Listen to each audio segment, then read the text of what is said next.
As the night fell, Shinu stared at the old face in the mirror and murmured in a low voice, "William, I underestimated you." However, this was not the beginning of everything. On the other side, William watched the thunder rolling outside the villa, sneered and whispered, "Shinu, this time, you can't escape." Inside the villa, Chun Yunyun's face was full of wrinkles, and she asked Shinu in horror, "Why did I become like this?" Shinu gently embraced her in his arms. "Don't be afraid. As long as you trust me and give your luck to me, I will save you."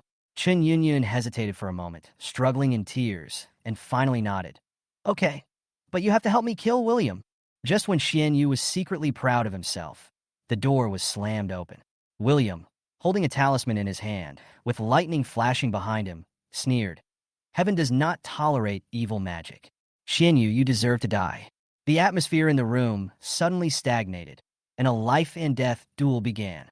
Hi everyone, thanks for watching. Don't forget to subscribe to the channel, and if you like this story, please let me know in the comments section. I will update the PR9 soon. Chapter 259, Yu. Can you take me away? Dora looked at Oscar, her eyes filled with emotion, and asked softly, "Divorce? Are you serious?" Oscar nodded, his expression firm. "Yes, divorce. Mom, you are my only relative. I will not allow anyone to hurt you. If David hits you, I will never forgive him. Son, I'm really pleased that you care about me." Dora touched Oscar's face, tears in her eyes. Oscar smiled slightly and hugged her tightly. The scene seemed warm, but in fact, there was a vicious flash in his eyes. This woman concealed the truth and made me feel inferior for many years. If she were still useful, I really wanted to kill her myself. His plan was clear. Force Dora to divorce, take away half of the Chun family's property, and then control all of this wealth. In the end, he wanted the Chun family and this woman to pay the price for their past betrayal. Late at night, Shinu stood in front of the mirror, looking at his old face with cold eyes. "William, I underestimated you." He gritted his teeth, thinking about the only way to restore his vitality. William, who was meditating, suddenly opened his eyes and sneered. "Shinu, you finally showed up? I know everything about your return to the imperial capital." In the hospital, Shinu quietly opened the door and cast a sleeping spell to make Fiona and her daughter sleep deeply. He walked into Chun Yunyun's ward, uncovered the gauze, and saw her disfigured face. A trace of disappointment flashed in his eyes. Such a beautiful face, just ruined like this. Chun Yunyun suddenly woke up. Shinu covered her mouth and pulled down the mask, revealing his young face. He coaxed in a low voice, "Don't be afraid. No matter what you become, I will never despise you." Chun Yunyun burst into tears. "I don't want to be locked up here anymore. Please take me away." "Does it hurt?" Shinu asked gently again. "It hurts. I'm almost dying of pain." "Xuanyu, can you take me away? I don't want to be tied here anymore." "Do you really want to come with me?" Xuanyu was originally thinking about how to make Chun Yunyun go with him willingly, but he didn't expect that this idiot would actually ask about it. I can't stand it any longer. I can't stay here for even a second. Please take me away quickly." Chapter 260, Are you willing to give me all your luck? William Xuanyu appeared. Zhang Shun reminded in a low voice. William, who was sitting in the back seat, glanced through the car window and sneered. She came to find Chun Yunyun as soon as she returned to Daijing. She can't escape this time. Zhang Shun hesitated for a moment. "What should we do now?" William narrowed his eyes and said calmly, "Let them go first." Although Xianyu was seriously injured at the moment, it was still no problem for him to notice that he was being followed. And Chun Yunyun, this was just the retribution she asked for. Xianyu led Chun Yunyun into the villa and turned on the lights. The bright light made Chun Yunyun cover her face in shame. "I am so ugly now. How can I face you?" Xianyu sighed softly. "Yunyun, look up at me." Chun Yunyun hesitated for a moment and looked up, only to find that Xianyu's face was a dozen years older than before. She couldn't help but exclaimed, "How did you become like this?" Xianyu smiled bitterly. "I am just not as skilled as others. William took away my luck, and that's why I am like this." Chun Yunyun had tears in her eyes. "What should we do? How could he hurt others like this?" Xianyu shook his head, pretending to be regretful. "Your luck has been taken away, and I can't even heal the wound on your face." Chun Yunyun was startled when she heard this, and then she became excited. "You mean you could have cured my injury?"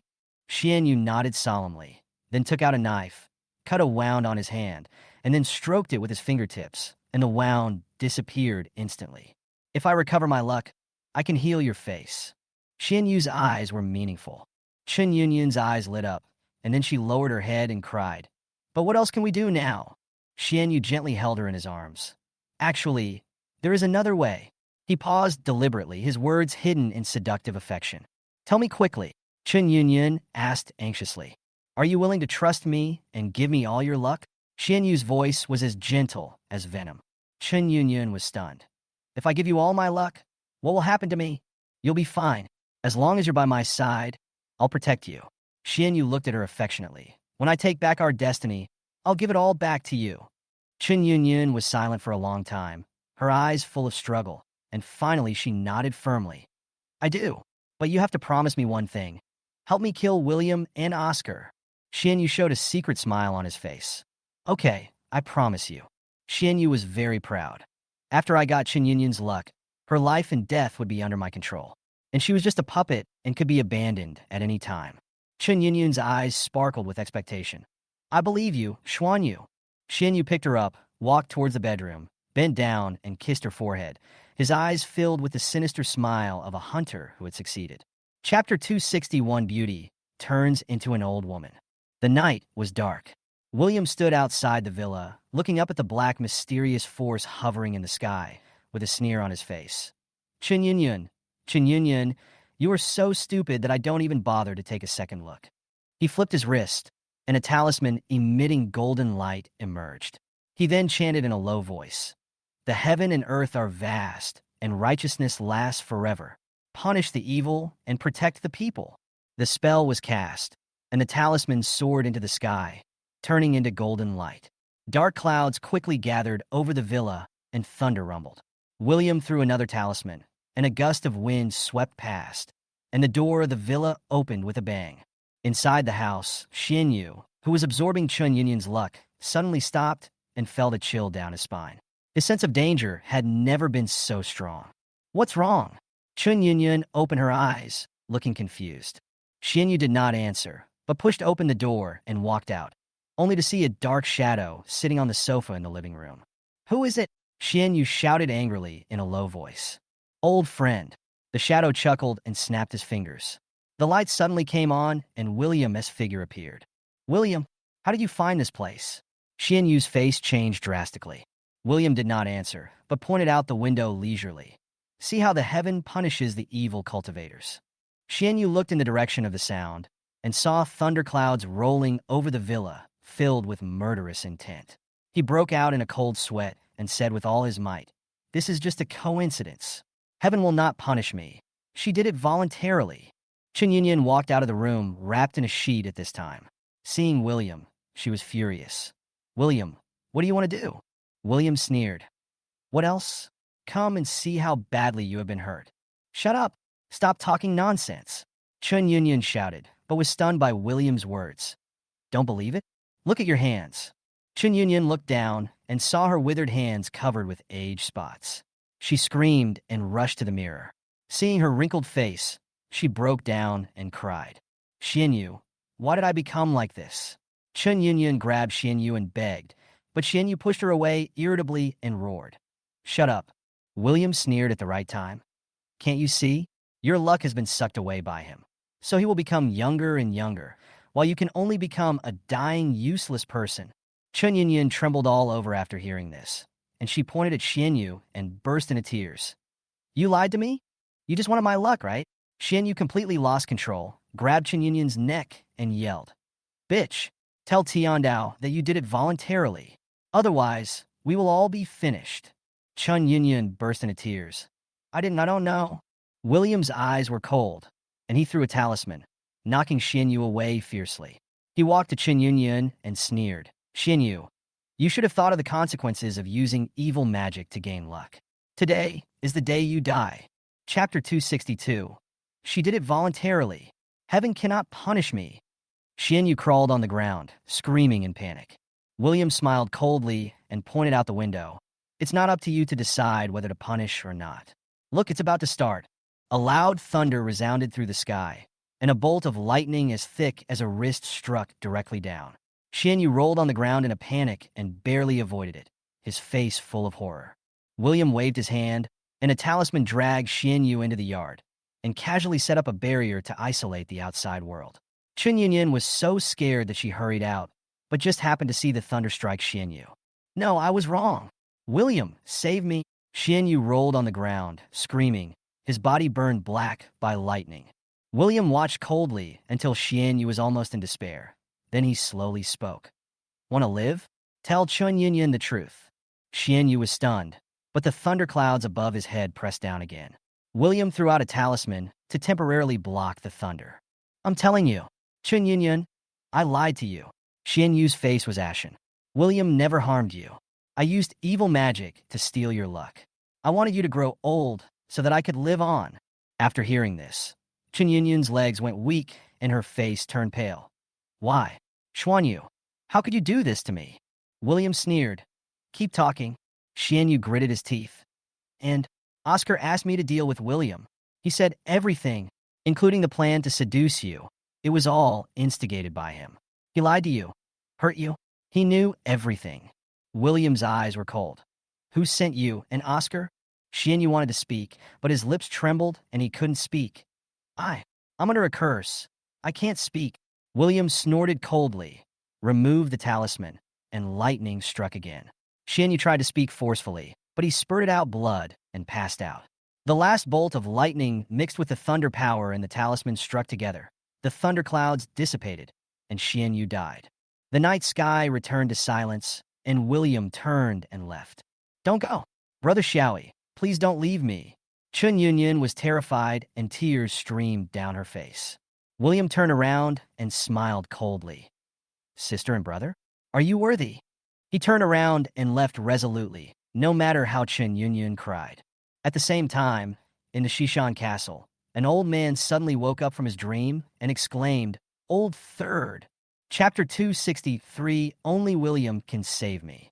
William left. Chun Yunyan sat alone on the roadside, filled with fear. She had forgotten the fact that she had changed from a young and beautiful woman to an old woman, and was left with only a deep fear of death. At this time, Xianyu's body began to shrivel rapidly. In just a short moment, he turned into a thin and withered old man. A young man wearing a black mask walked into the yard, squatted beside Xianyu and sneered. Hey, how miserable. He turned and went into the house, looked around, and smiled with satisfaction. This house is mine. Then he dragged Xianyu's body into the trunk of the car and drove away. On the roadside, Chun Yunyan used her mobile phone camera to look at her old face, sparse hair, wrinkles, and hideous scars. She couldn't accept this look and fell into despair. Suddenly, the phone rang. It was Chun Lang calling. Chun Yunyan picked up the phone and cried out of breath. Chun Lang panicked and drove over immediately. After arriving, Chun Lang looked around, but only saw an old lady sleeping. She had no choice but to call, but unexpectedly, the old lady's phone rang. She was stunned and couldn't help muttering. Could it be her? At this time, the old lady woke up and called out in a hoarse voice, Fifth sister. Chun Lang turned around and saw an old woman with wrinkles on her face and a staggering gait walking towards her. She screamed in fear. Who are you? Don't come over here. I am your third sister. I am Chun Yunyan. Chun Yunyan shouted anxiously. Are you crazy? Third sister is young and beautiful, and you are an old woman. Stop pretending. Chun Lang's face was full of disbelief. I have a mole on my left breast, and you have a crescent-shaped birthmark on your leg. Chun Yunyan tore open her collar, pointed at the mole, and choked. Chun Lang was stunned. After looking carefully, he called out tentatively, Third sister? Chun Yunyan nodded and cried bitterly as she told him everything that had happened to her. The next morning, David and Chun Wanning arrived and were stunned to see Chun Yunyan's aged appearance. What is going on? David didn't dare to get closer. It was unbelievable. It's all Oscar's fault. Chun Yunyan cried. He sent Xianyu to deceive me and steal my luck, so I became like this. She begged, Dad, please go find William. He is the only one who can save me. After saying this, she burst into tears, her heart filled with regret. She had misunderstood William countless times and even considered him an enemy at one point. Will William save me? She murmured to herself, but there was only despair in her eyes. Chapter 264. Let He Jie leave the hospital. Xiaoi, can your cousin really be discharged from the hospital in his current condition? Tang Taro looked at William with concern, her tone revealing uneasiness. William smiled calmly. Uncle, Aunt, within a week, I will give you a lively son. Young-wee was stunned, his eyes full of shock. Alive and kicking? William, you mean he can not only wake up but also stand up? Tang Tsiro asked anxiously. Xiaoyi, what kind of miracle doctor are you looking for? Is he really that amazing? William shook his head. Sorry, he doesn't want to reveal his identity. But he needs to be discharged from the hospital now. Contact the hospital for the formalities. I will take my cousin away. Young-wee hesitated for a moment, then gritted his teeth and nodded. Okay, I believe you. Let's take this chance. Soon, a gray-haired doctor burst into the ward and roared angrily. Nonsense. How can the patient be discharged in this condition? You are giving up his life. Young-wee explained in a low voice, but Dr. Wong was dismissive. I want to see which charlatan dares to take over. Dr. Wong scanned the ward, ignoring the young William, and continued to question. Where is the famous doctor? Where is he? William said coldly. Decide whether to believe me or not within half an hour, otherwise I will leave immediately and don't waste everyone's time. Young-wee was stunned, realizing that he had underestimated William's strength and regretted his own temptation. At the elevator entrance, William just walked out and met Daisy. Brother Xiaoyi, I heard that the third sister was in trouble again. How is she now? William smiled coldly. I don't care about her life or death. After that, he walked around her and left. Daisy was stunned and walked into the elevator with grievance.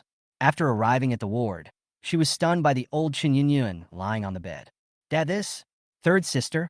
She couldn't believe it, her eyes full of confusion and shock. Daisy everything. After hearing it, Daisy completely collapsed and murmured, there are such weird things in this world. She couldn't accept that her third sister had turned into an old woman, so she ran out of the ward, tears streaming down her face, trying to escape this nightmare. When the elevator opened, it was Yonghui's family who were inside. The nameplate on the hospital bed clearly read Hijie. Uncle, Aunt, she asked tentatively. Tang Tsuro snorted coldly. Who is your aunt? We dare not associate with relatives like your Chun family. The elevator door slowly closed, and Daisy stood there in a daze, tears blurring her vision. She pursed her lips tightly, her eyes full of grievance and despair. Chapter 265, Cousin. Do you believe me? Why can't we go with you? After Yonghui sent Hijie to the ambulance, he was stopped by Jiang Shun with a puzzled look on his face. Jiang Shun replied in a businesslike manner. I'm sorry. This is Mr. Jiang Zhao's request. In a week, he will definitely give you a healthy son. Tang Tsuero said anxiously, but she wanted to ask a few more questions, but Jiang Shun directly closed the door of the ambulance. Jiang Shun comforted them. You two, please don't delay your son's treatment. Go back first. Then he patted the ambulance, and it drove away quickly. When the Maybach left, William in the back seat flashed by. Tang Tsuero called out, Xiao Yi, but the car showed no sign of stopping. Tsuero, that's enough. Yonghui supported Tang Tsuero and said in a complicated tone, Xiaoyi must have his reasons for doing this. Tang Tsuero cried. He didn't tell us anything. Is it necessary to be so secretive? How can we feel at ease? Yonghui sighed. It's good enough that he is willing to help us. We can only trust him. Having said that, there was still worry in his eyes. Can the doctor really cure Jai? Tang Tsuero's voice trembled. I hope so. Xiaoyi is a down-to-earth child. He has no reason to lie to us. Yonghui comforted his wife. Tang Tsuero said angrily. It's all Dora's fault. Yonghui, I have tolerated her for so many years. I will not tolerate her anymore. Yonghui nodded. After this, I can see clearly that she is no longer a member of the He family. Inside the car, Jiang Shun kept staring at William, his face full of curiosity, but he didn't dare to ask. William smiled faintly. If you have anything to ask, just say it directly. Jiang Shun said awkwardly. I'm sorry, William. I shouldn't be curious about your private affairs. William hesitated for a moment and asked, Do you think I'm cold-blooded? Jiang Shun quickly shook his head. If you were cold-blooded, you won't save people. I'm just curious why you didn't let Mr. He and his wife go with you. William chuckled. If it were you and a young Taoist priest said he could cure a terminal illness, would you believe it? Jiang Shun answered honestly. No. William whispered, so I can't let them see it. Their trust is hard to come by, and I don't want them to be shaken. Jiang Shun was stunned and suddenly felt a little uncomfortable. He looked through the rearview mirror and saw the boy looking out the window, his hands trembling slightly. William's voice was low. My uncle and aunt really love my cousin. My cousin is very lucky to have such parents. Jiangshan thought of what William had experienced in the Chun family, and he felt anxious. He knew that the boy looked strong, but he was carrying a lot of pain in his heart. William's mind was filled with memories of his past life. No one in the Chun family shed tears for his death. He clenched his fists filled with hatred. However, looking at Yong Hui and his wife, he couldn't help but think, not all parents want their children to die. When he got home, He had been settled. William walked to the bedside, looked at his cousin's scarred face, and sighed softly. I'm sorry, cousin. I got you into trouble. He raised his hand and cast 3 golden talismans, which moved around He's body for more than 10 minutes. He snorted and slowly opened his eyes. Shout E. He's voice was weak, with doubt in his eyes. William forced a smile. Cousin, you're awake. He turned his head with great effort. Why am I here? Didn't I fall off the mountain? William explained. You fell off the mountain and were rushed back to the capital. You have been unconscious since then due to your serious injuries. He tried to raise his hands, but found that his limbs had no feeling at all, and his face turned pale instantly. How? How could this happen? He murmured, his eyes full of despair.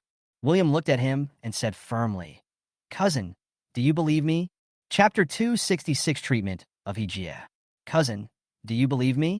William looked at Hijie steadily, his tone more firm than ever before. Hijie was stunned, his eyes complicated. What did you say? William repeated. As long as you believe in me, I can cure you. Can you cure me? Hijie asked in disbelief. William smiled slightly. Yes, I can make you back to normal, but you need to stay awake. It will be painful in the next few days. Hijie frowned. Have you learned medical skills? His eyes were full of confusion and surprise. William said softly, I guess so, but it's not a traditional medical skill. Believe me, I can get out of bed in 3 days and recover in 7 days. Hijie fell into deep thought. His physical condition had already told him that he was a useless person. William's promise sounded too incredible. Cousin, don't worry, you can think about it. But this is the only chance, otherwise my aunt wouldn't hand you over to me. William just finished speaking and turned to leave. Hijie suddenly shouted, Wait, I believe you.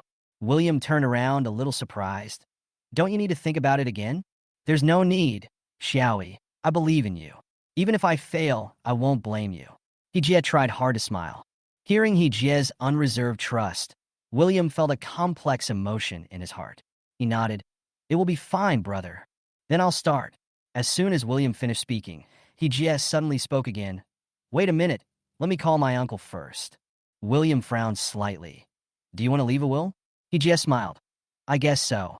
By the way, I'll leave the property under my name to you. William's eyes were sore, and he said softly, No need, brother. I am much richer than you now. Hijie ignored him and insisted on leaving something for William.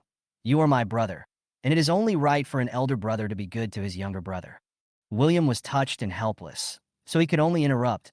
Brother, I'm starting. He opened the golden needle bag and waved his hand. Go. Dozens of golden needles flew into the air, emitting a faint golden light, and hovered in front of Hijie, shocking him so much that he was stunned. Is this a magic trick?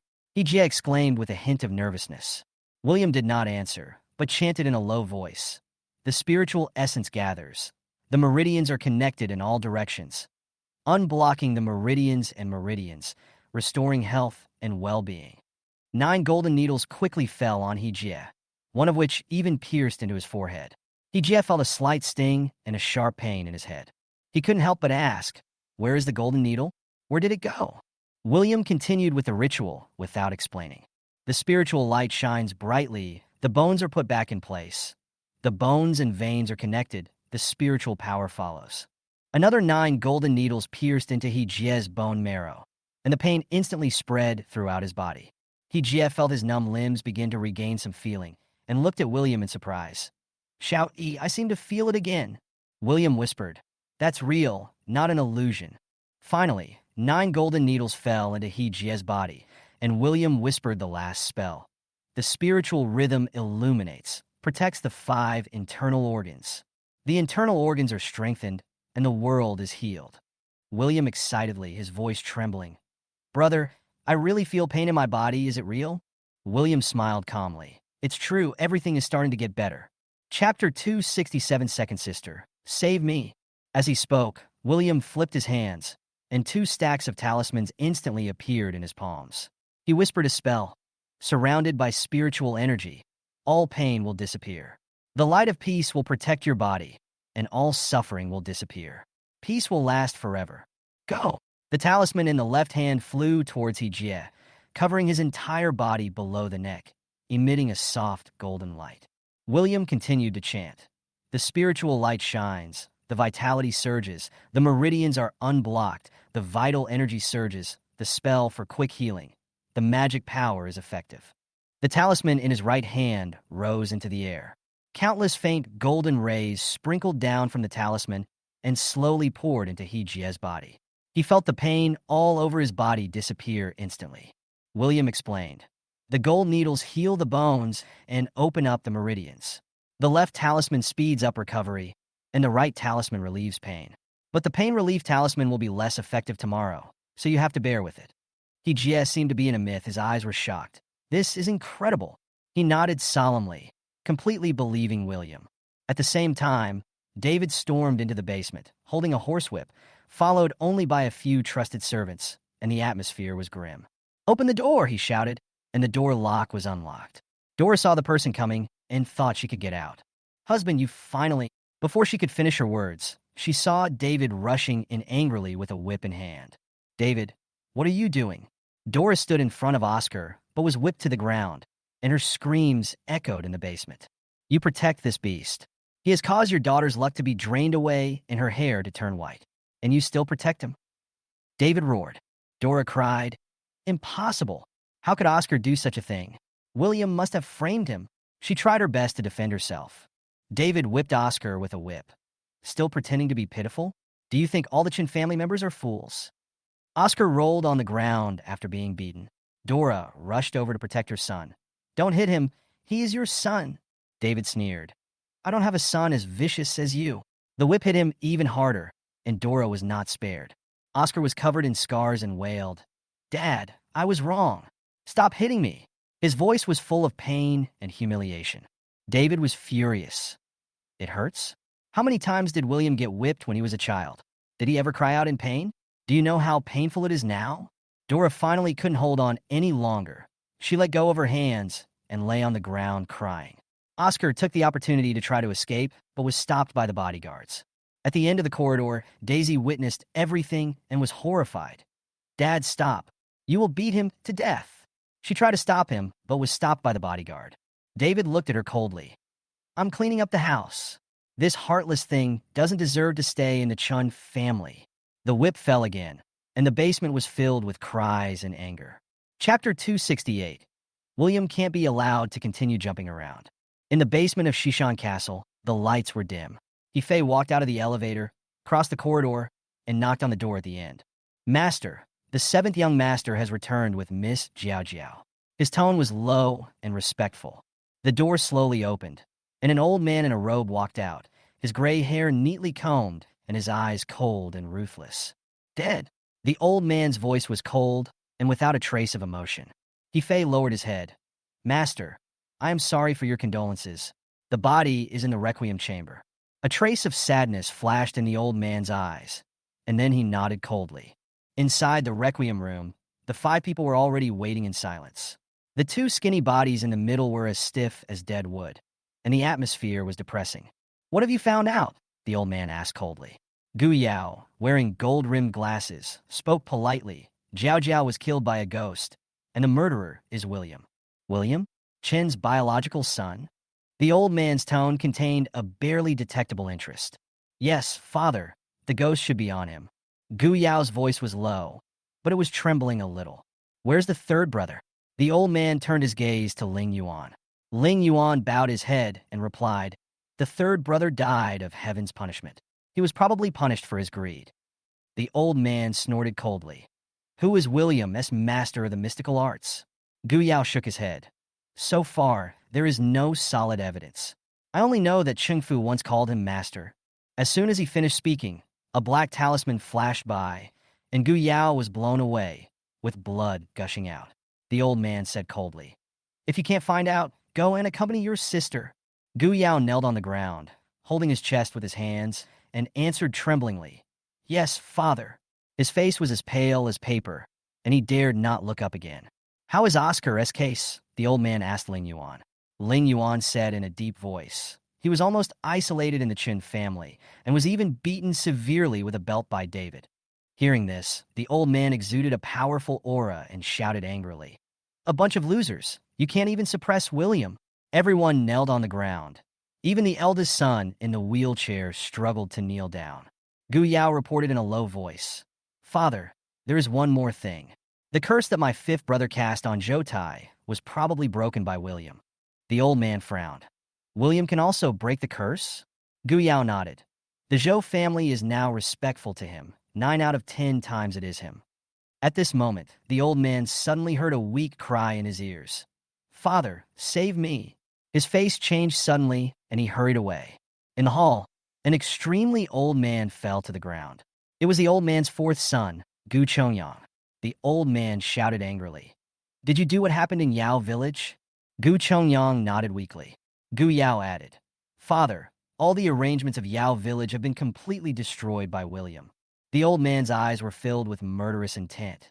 "William, not only did you force the Chin family back, but you also learned such a mysterious technique and defeated my people one after another." He ordered in a cold voice, "Call back the boss. William has been jumping around for too long. Bring back the sexy ghost.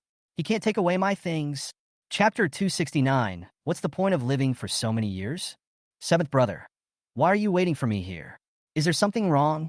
Ling Yuan had just driven out of the barrier of the ancient castle and saw Gu Yao's car parked in the middle of the road, his face full of confusion. Gu Yao sneered. "You know why?" Ling Yuan played dumb. "Oh, brother Qi, do you want to tell me something secretly? It's not easy to say it in front of father." Gu Yao pushed him away and said in a cold tone, 11, we two brothers are here, so let's stop acting." Ling Yuan spread his hands innocently. "Seventh brother, you misunderstood. I have always been timid. How could I dare to hide anything?" Gu Yao got straight to the point. "I heard that you and Daisy are together. What did she tell you?" Seventh brother, the word together sounds so ambiguous. "It's just an ordinary relationship," Ling Yuan said nonchalantly, as if he didn't care at all. Gu Yao narrowed his eyes. "Since you two have such a deep relationship, why do you need to investigate the surveillance footage of third brother's death?" "The surveillance camera won't lie." Ling Yuan shrugged, looking nonchalant. Gu Yao pressed on. "I'll ask you one last time. Is William related to third brother's death?" Ling Yuan smiled and shook his head. "Of course not. Seventh brother, you really think highly of me. Do you think I can deceive father?" Gu Yao snorted coldly, extremely annoyed. "No wonder Big Brother said that you were the most dangerous one." Ling Yuan was pleasantly surprised. "Really? It turns out that Big Brother admires me so much. I thought he didn't like me." Gu Yao responded with a cold look. "Then wait for Big Brother to come back and see how he exposes your lies." After saying that, he got into the car angrily and left. Ling Yuan stood there and lit a cigarette, watching Gu Yaoyuan go away with a sneer on his face. What an idiot. He whispered to himself. William's ability may not even be enough to suppress the old man, but he still wants to deal with him. He is really courting death. Back in the car, Ling Yuan turned on his phone and saw several missed calls from Daisy. He frowned slightly and dialed the number. When the call was connected, Daisy cried out, "Why did you answer the phone just now? I'm going crazy. Come and pick me up." An hour later, Daisy got into Ling Yuan's car and threw herself into his arms and cried, "Am I a bad person? My mother and brother were beaten like that, but I was indifferent. My brother got stabbed a while ago to save me, and now he's being whipped by my dad, but my sisters all say he's a bad guy. What should I do?" Ling Yuan sighed softly and comforted her in a gentle voice. "Don't cry, baby. I feel bad. How about I go with you to see your two sisters? Have you finally remembered your responsibilities as a brother-in-law?" Daisy burst into laughter.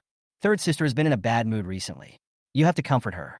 "I promise to complete the task," Ling Yuan said in a serious tone. Daisy was amused and felt much more relaxed. Ling Yuan sneered in his heart.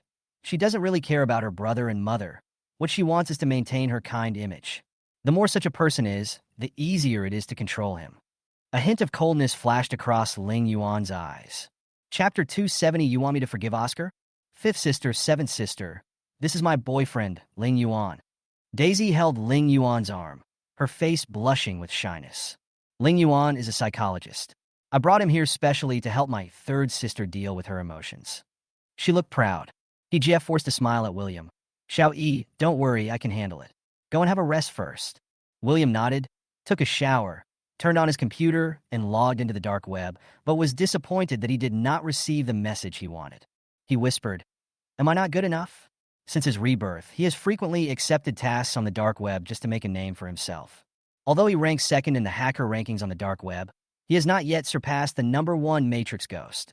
After shutting down the dark web, William switched to the Chun family surveillance and saw David angrily entering the basement with a horsewhip in his hand.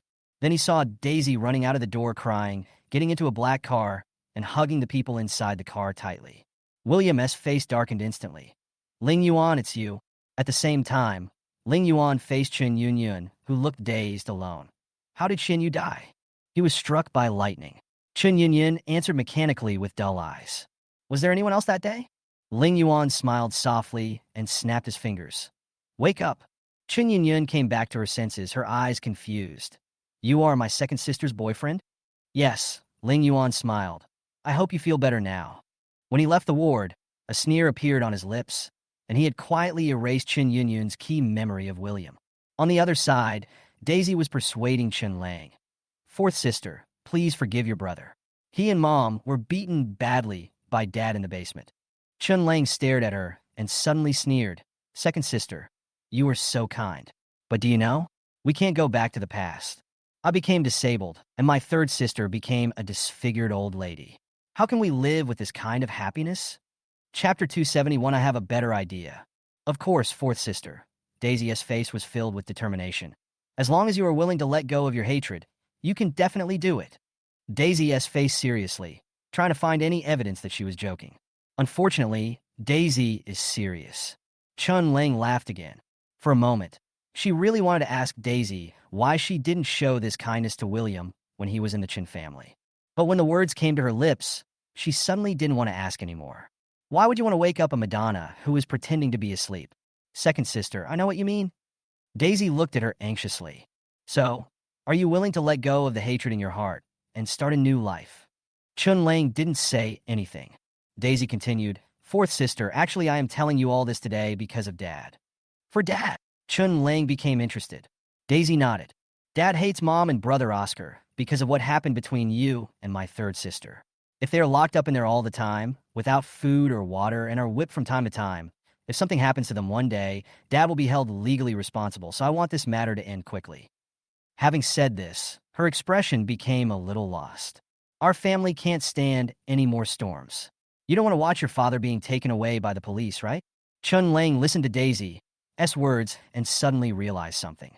Second sister, do you still think that Oscar didn't push me down the mountain and didn't harm you? Daisy hesitated for a moment, then nodded. I do have some doubts. After that, she hurriedly explained, Fourth sister, don't get me wrong, I'm not doubting that you and third sister are lying. It's just, in my eyes, brother Oscar is not that kind of person. Look, when I was almost bullied by those bad guys, he fought with them for me without hesitation and risked his life to save me. And your and third sister's relationship with him has been better than mine since childhood. So I can't understand, if he was willing to risk his life to save me, why would he be so cruel to you? But I also know that you have no reason to slander Oscar's brother. So I wonder, at that time, would he have been controlled by someone or something else? You and third sister both heard from others that he was not under control at the time, but those people are not our family members. What if they are lying? After hearing these words, Chun Lang slightly raised the corners of her lips. Second sister, tell me the truth. The reason you are speaking up for Oscar in front of me is largely because he once risked his life to save you. You think you would be guilty if you didn't save her now, right? Daisy subconsciously wanted to deny it, but she felt that lying now would go against her principles. So she bravely faced her own heart. Fourth sister, I don't deny what you said, but this only accounts for a small part of the reason. The reason why I hope to help you solve this matter is that I hope you can get out of the haze, start over, and embrace a happy new life. As your sister, I can't bear to see you dwelling on the painful past. You need a bright future. As she spoke, she gently held Chun Lang's hand. Don't worry, fourth sister, second sister will always be with you. Chun Lang looked at Daisy with a half smile on her face. Second sister, I think what you said makes sense. What do you want me to do? Daisy's eyes lit up. You don't need to do anything. Just persuade Dad to release the man. Chun Lang hesitated for a moment and murmured, "Let the person out." Daisy nodded excitedly. Chun Lang looked at Daisy's saintly appearance, and the idea in her heart became more and more firm. She sighed deliberately. "Second sister, you don't know that even if I go to beg Dad, he won't let Oscar and Mom out." "Why?" Chun Lang asked hurriedly. "It's too dangerous for Daddy to keep Oscar and Mommy locked up. Something bad will happen sooner or later. But I have a better way, and now, you are the only one who can do it." When Chun Lang walked out of Daisy's ward, she felt her steps were light. Originally, she was thinking that if she couldn't convince Chun Lang, she would ask her boyfriend, a professional psychologist, to come. Unexpectedly, the fourth sister would be persuaded by her and even willing to let go of her hatred and take the initiative to give her advice. Thinking of this, she felt that the stone in her heart that was suffocating her had finally disappeared. When I looked up, I saw Ling Yuan just coming out of Chun Yunyun's ward. "How's it going? Is third sister in a better mood after talking to you?" Daisy went up to her immediately. "It's okay. She's calmed down a lot.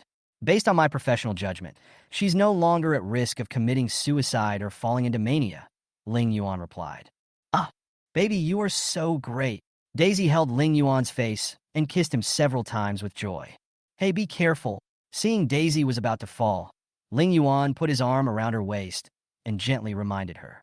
Daisy was so excited about having done a good deed that she smiled brightly. "Stand still. I'm going to go see my fourth sister," Ling Yuan said. "Yes." Daisy nodded vigorously. "I'll take you there." After that, she took Ling Yuan's hand and walked into Chun Lang's ward. 4. Daisy just opened her mouth and found that Chun Lang had fallen asleep. She thought about it and felt that Chun Lang must have let go of the hatred in her heart after being comforted by him, and felt much more relaxed, so she fell asleep peacefully. She thoughtfully pulled Ling Yuan out and said, "Fourth sister is a patient and needs to rest. Let's not disturb her. I'll bring you to visit her another day." Seeing that it was already very late, Daisy was also thinking about her plans. She made the excuse that she had to work an early shift the next morning and hurried away with Ling Yuan. Chun Lang and Fiona looked at each other and saw a hint of disappointment in their eyes. Second sister is really something. How could third and fourth sisters really have the heart to look at their boyfriends when they are in the current state? Fiona curled her lips. Chapter 272, Don't Let Him Go, and Don't Let Daisy Go. Chun Lang sighed. "Forget it, let's not talk about it. Second sister should also have good intentions. Didn't third sister become much calmer after being persuaded by her boyfriend?" As she spoke, she glanced at Chun Lang's ward door and found it a little strange. Chun Lang hasn't slept much recently. Why did she go to bed so early today? Chun Lang indeed hadn't had a good night's sleep for a long time. Every time she closed her eyes, she saw the scene of Oscar pushing her down the mountain, or the look on William's face when he blamed her that day. Fourth sister. As soon as Chun Lang entered the room, she saw Chun Lang lying on the bed with her eyes wide open. She walked over and asked softly, "Fourth sister, weren't you asleep just now?" Chun Lang sneered. "What else? Do I have to open my eyes and watch Daisy show off her boyfriend?" Fourth sister, don't think so. Second sister definitely doesn't have the idea of showing off. Chun Lang was choked and didn't know what to say for a long time. Finally, he squeezed out these meaningless words. Chun Lang glanced at Chun Lang, then chuckled. "Fifth sister, let me ask you, do you feel pity for Oscar?" Although Chun Lang has never experienced the feeling of being betrayed by Oscar, when she looks at her two sisters, she is a little afraid of Oscar. Although it was difficult for her to accept that her well-behaved brother had a vicious face, what was even more difficult for her to accept was that her two radiant sisters had now become an old woman and a disabled person. It's pitiful, but she asked for it. After saying that, her eyes turned slightly red. "If I still feel pity for someone like him, what about you, third sister and fourth sister?" Chun Lang had a sarcastic smile on her face. "But your second sister thinks he is very pitiful." When Chun Lang heard this and looked at her fourth sister's tone and expression, she knew that her fourth sister was blaming her second sister. She didn't want her broken home to be further devastated, so she quickly tried to smooth things over. "Fourth sister, don't think too much. You don't know second sister. She is just soft-hearted." "Yeah, she's a soft-hearted saintly bitch." Chun Lang looked at Chun Lang, a hint of coldness flashing in her eyes. "Fifth sister, tell me, If one day your second sister is harmed by Oscar like me, what will she do? Will she forgive Oscar because of her kindness? Chun Lan looked at the crazy expression on Chun Lang's face and felt a little uneasy. Is fourth sister planning to do something? Fifth sister, please go out first. I'm tired and want to sleep for a while. As soon as Chun Lan left, Chun Lang took out her cell phone and made a call. It's me, Chun Lang. Fourth sister called me so late. Could it be that you couldn't sleep in the middle of the night because of guilt and came to apologize to me? William's tone on the other end of the phone was very familiar, as if there had never been any conflicts between them, just like countless ordinary siblings with deep feelings in the world. But Chun Lang knew that William wanted to hurt her.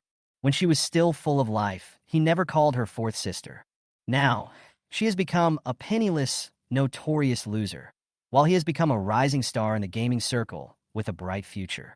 He was willing to call her fourth sister again, simply because he wanted to remind her all the time that it was her stupidity and viciousness that brought her to this situation. But now she can only bear it silently. She needs William. William can help her with what she wants to do. Chun Lang took a deep breath and tried her best to make her tone sound calm. Will it be useful if I apologize to you now? Will you let the Chun family go? Let me go. Won't. Chun Lang smiled bitterly. William, during this period of time, I have been thinking that if you had not been so cowardly and incompetent and had not let Oscar ride on your head, our relationship might not have come to this point. So, what you mean is that I deserved to be tortured and bullied by you? Just because I am weak, I deserve to suffer in your Chun family? When Chun Lang heard this, she felt as if a piece of her heart was being cut out. Her psychology is very complicated now. She feels guilty, but also hates William. She already knew how stupid she had been and how bad she had been to William. But at the same time, she felt that if William had not been such a loser, perhaps none of this would have happened. What's more, William could have saved her. But not only did he stand by and watch the whole process, he also deliberately let her live and endure this inhuman torture. But no matter what, none of this can compare to his current hatred for Oscar. Oscar, even at the risk of her life. But the reality is that she, a useless person, can't do anything. Therefore, she had no choice but to seek cooperation with William, because she knew that Oscar was still alive, and well, only because William needed to keep him temporarily. Otherwise, with William's abilities and means, Oscar would have died 800 times already. William, there's no point in talking about these things now. I called you today, with such a chuckle, because I actually want to cooperate with you on something. I don't think you are qualified to negotiate with me. William's tone was full of sarcasm. Chun Lang closed her eyes, sighed softly, and continued to talk to herself. William, was it you who ruined my first company? I checked, and the person in charge of Enian Games is the one I slapped. Fourth sister, it's very late. You can't sleep because of the pain in your disabled legs, but I still need to sleep. Chun Lang smiled. William, you don't have to worry about me recording you. I just want to say that if I'm not mistaken, you should be able to check the Chun family surveillance at any time. So, you should know that Oscar and Dora are now being held captive by Dad in the basement where you used to live, right? William on the other end of the phone chuckled. So fourth sister called me so late just to tell me that Oscar is as miserable as I was before? Oscar as much as I do. So I want to tell you a piece of news. Daisy is going to rescue Oscar and Dora tonight. So, the mother goddess of the Chun family wants to do good deeds every day. What does this have to do with me? I don't believe you're willing to let Oscar be rescued like this and live a carefree life. This is your Chun family's business. It has nothing to do with me.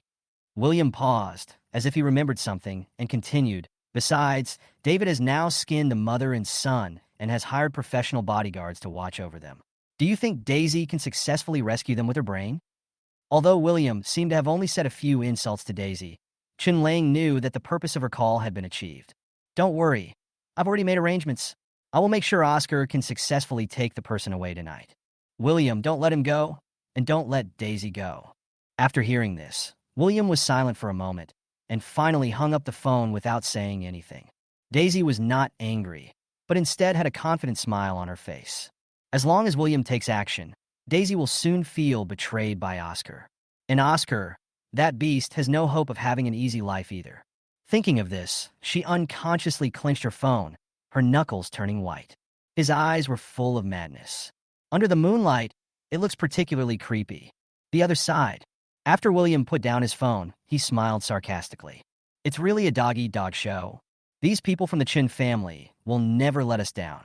Of Daisy on the screen opposite, thinking secretly, how about taking this opportunity to get rid of Daisy as well?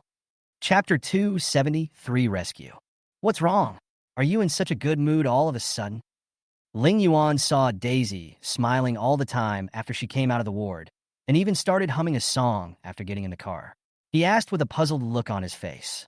Daisy chuckled. Because I just did a great thing, so I'm in a good mood. What great news is this? Ling Yuan was very considerate and continued to ask with a smile. I counseled the fourth sister and persuaded her to let go of the hatred in her heart.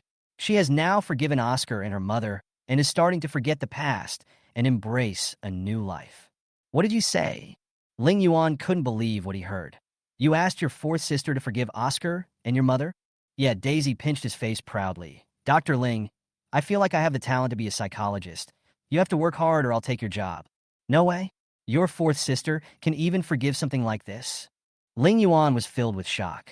Is Chun Lang so generous? Can you even forgive someone who caused you to become paralyzed? Should I say she is stupid?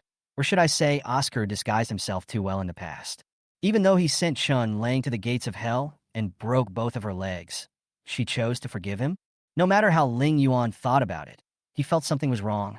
Baby, tell me, what did you say to your fourth sister? Daisy thought about it and told Chun Lang everything she had said to her, and finally even told her the method that Chun Lang taught her to rescue Oscar and Dora. However, in Daisy's narration, Chun Lang was completely portrayed as a tired person who had experienced a lot and finally just wanted to leave the past behind and embrace a new life.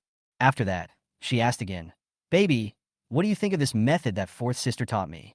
Ling Yuan thought about it for a long time, but couldn't figure out what Chun Lang wanted to do. But he had no intention of stopping it. I even feel that things are becoming more and more interesting. And the most important thing is that this matter is even of great benefit to him. The old man will soon know that Oscar was imprisoned by David. At that time, he will most likely ask me to get Oscar out.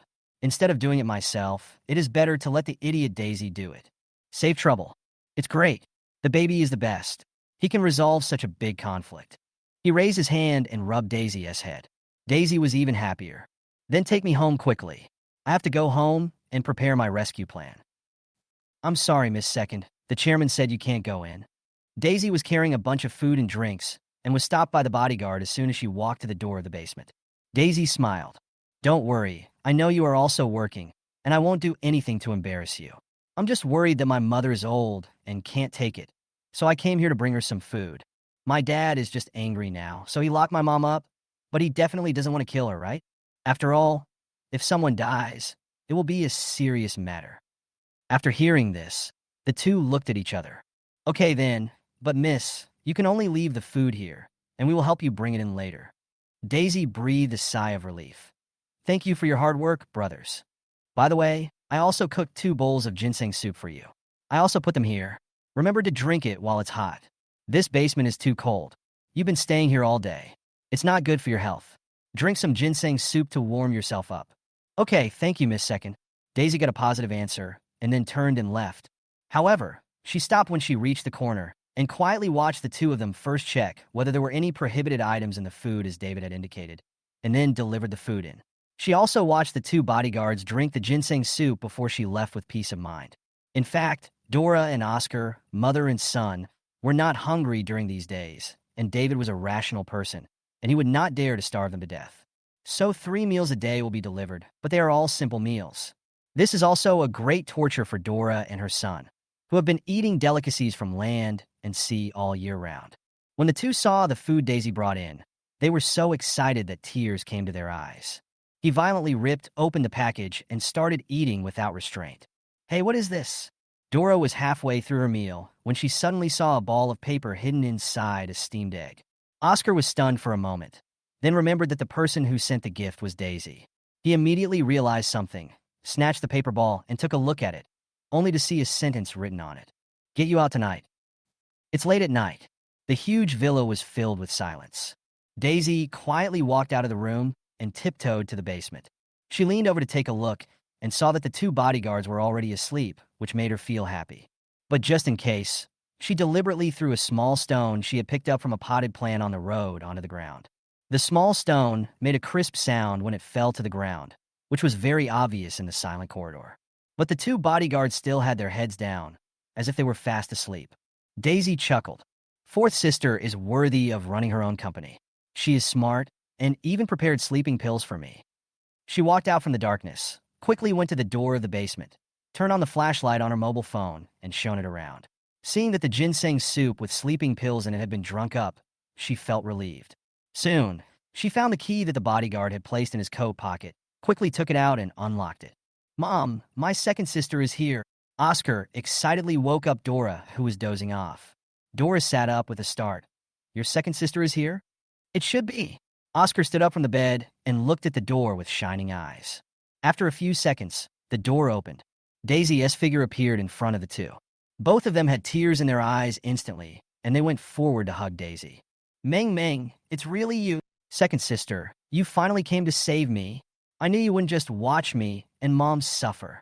Daisy felt a lump in her throat when she saw the two men covered in wounds. At this moment, she felt extremely regretful and wondered why she hadn't rescued them earlier. But now is not the time to talk about this. "Okay, let's go quickly. We can talk later. Otherwise, if the bodyguard at the door wakes up, we won't be able to leave." Dora and Oscar nodded repeatedly, and the three of them ran out quickly. As their figures disappeared around the corner, the two bodyguards opened their eyes almost at the same time. "Do you think Daisy is mentally ill? She let the adopted son of her two sisters go, just like that after he was nearly killed? Chun Lang is ridiculous. She has been harmed so badly, but she actually paid us to act and let him go. Who knows what these rich people are thinking? But anyway, it's none of our business. Since we have accepted Chun Lang's money, we should just do what she says." "That's right. You can earn tens of thousands of dollars just by acting in a play. I'm afraid you won't get this kind of opportunity many times in your life. Let's go. It's time to get ready. Maybe we'll have to chase the jailbreakers soon." Damn, this is quite exciting. Chapter 274, please start your performance. "Second sister, you really didn't let me down." William looked at the surveillance video, where Daisy and Dora Oscar quietly left, and his lips curled up slightly. The cell phone at hand suddenly rang. It was Jiang Shin calling. "William is out. What should we do next?" "Catch up with them. Don't lose them." "Clear." Jiang Shun did not hang up the phone. He asked the driver next to him to start the car and chase after him. At the same time, Daisy drove with a nervous look on her face, looking at the rearview mirror and the rearview mirror from time to time, fearing that someone would catch up with her. She didn't feel relieved until she had driven 2 or 3 kilometers and there were no cars behind her. Oscar and Dora also breathed a sigh of relief. "David, this bitch, actually dared to do this to me. I will not let her go this time." Dora suddenly started to curse. Daisy wanted to say something, but she thought that Dora was still angry and would not listen to anything she said. I simply kept my mouth shut, thinking that I would persuade the two elders separately later, forget about the unpleasantness, and start over. She thought very simply that her parents had supported her all the way through thick and thin. So many years have passed. It doesn't make sense that at my age, I would end up in a situation where everyone is doomed. Oscar, who was sitting in the passenger seat, didn't scold David. He knows Daisy. She is still willing to save him now, probably because he once sacrificed himself to save her, so she is suspicious of the accusations made by Chun Lang and Ling Yuan. Since he still needs Daisy, he naturally has to put himself in the right position as a victim. "Second sister, thank you. Thank you for believing in me and saving me at this time." He looked at Daisy with red eyes. Seeing this, Daisy became even more certain that they all misunderstood Oscar. "Brother, you don't have to be like this. You once saved my second sister, and I believe you are not that kind of person." Oscar nodded with a touched look on his face. "Second sister, where are you taking me and Mom?" "Go to my place first. You are all injured and need professional treatment." Daisy said, "I bought a house some time ago, and no one in the family knows the address yet. You can live there for a while. Wait until I take care of Dad's situation, and then you can go home." When Dora heard this, she instantly became angry. "Go home? What home? I'm not going home. This time, I'm going to divorce that old bastard David." "Mom, don't say that." Oscar saw Daisy frowning slightly and immediately winked at Dora. Ever since Dora and Oscar officially recognized each other, she had only wanted to protect her beloved son and compensate him for all the grievances he had endured during this period of time, so she obediently kept her mouth shut. Just then, Daisy noticed something was wrong behind her. "Brother, look behind us. Is there a car catching up with us? Oscar turned his head and saw 3 black cars following behind him. They were very conspicuous, and the people in the cars were all wearing suits. It's Dad's men. They're catching up with us. Second sister, drive faster. Daisy panicked instantly and stepped on the accelerator hard. Inging, is there something wrong so late? Are you in pain? David had too many worries during this period and had poor sleep. He finally fell asleep, but was woken up by a call from Chun Lang. He was worried that there might be some emergency situation on Chun Lang's side, so he quickly sat up. Dad, I've thought about this for a long time, and I feel like I have to tell you about this. Otherwise, I'm worried you'll get into trouble. What's up? My second sister came to me tonight and told me a lot. She seemed to want to rescue Oscar. You should go and have a look. It doesn't matter if my second sister is stupid. I'm worried that Oscar, this ungrateful person, will do something bad to you once he leaves. What? David's voice suddenly rose. Is your second sister crazy? She wants to piss me off to death.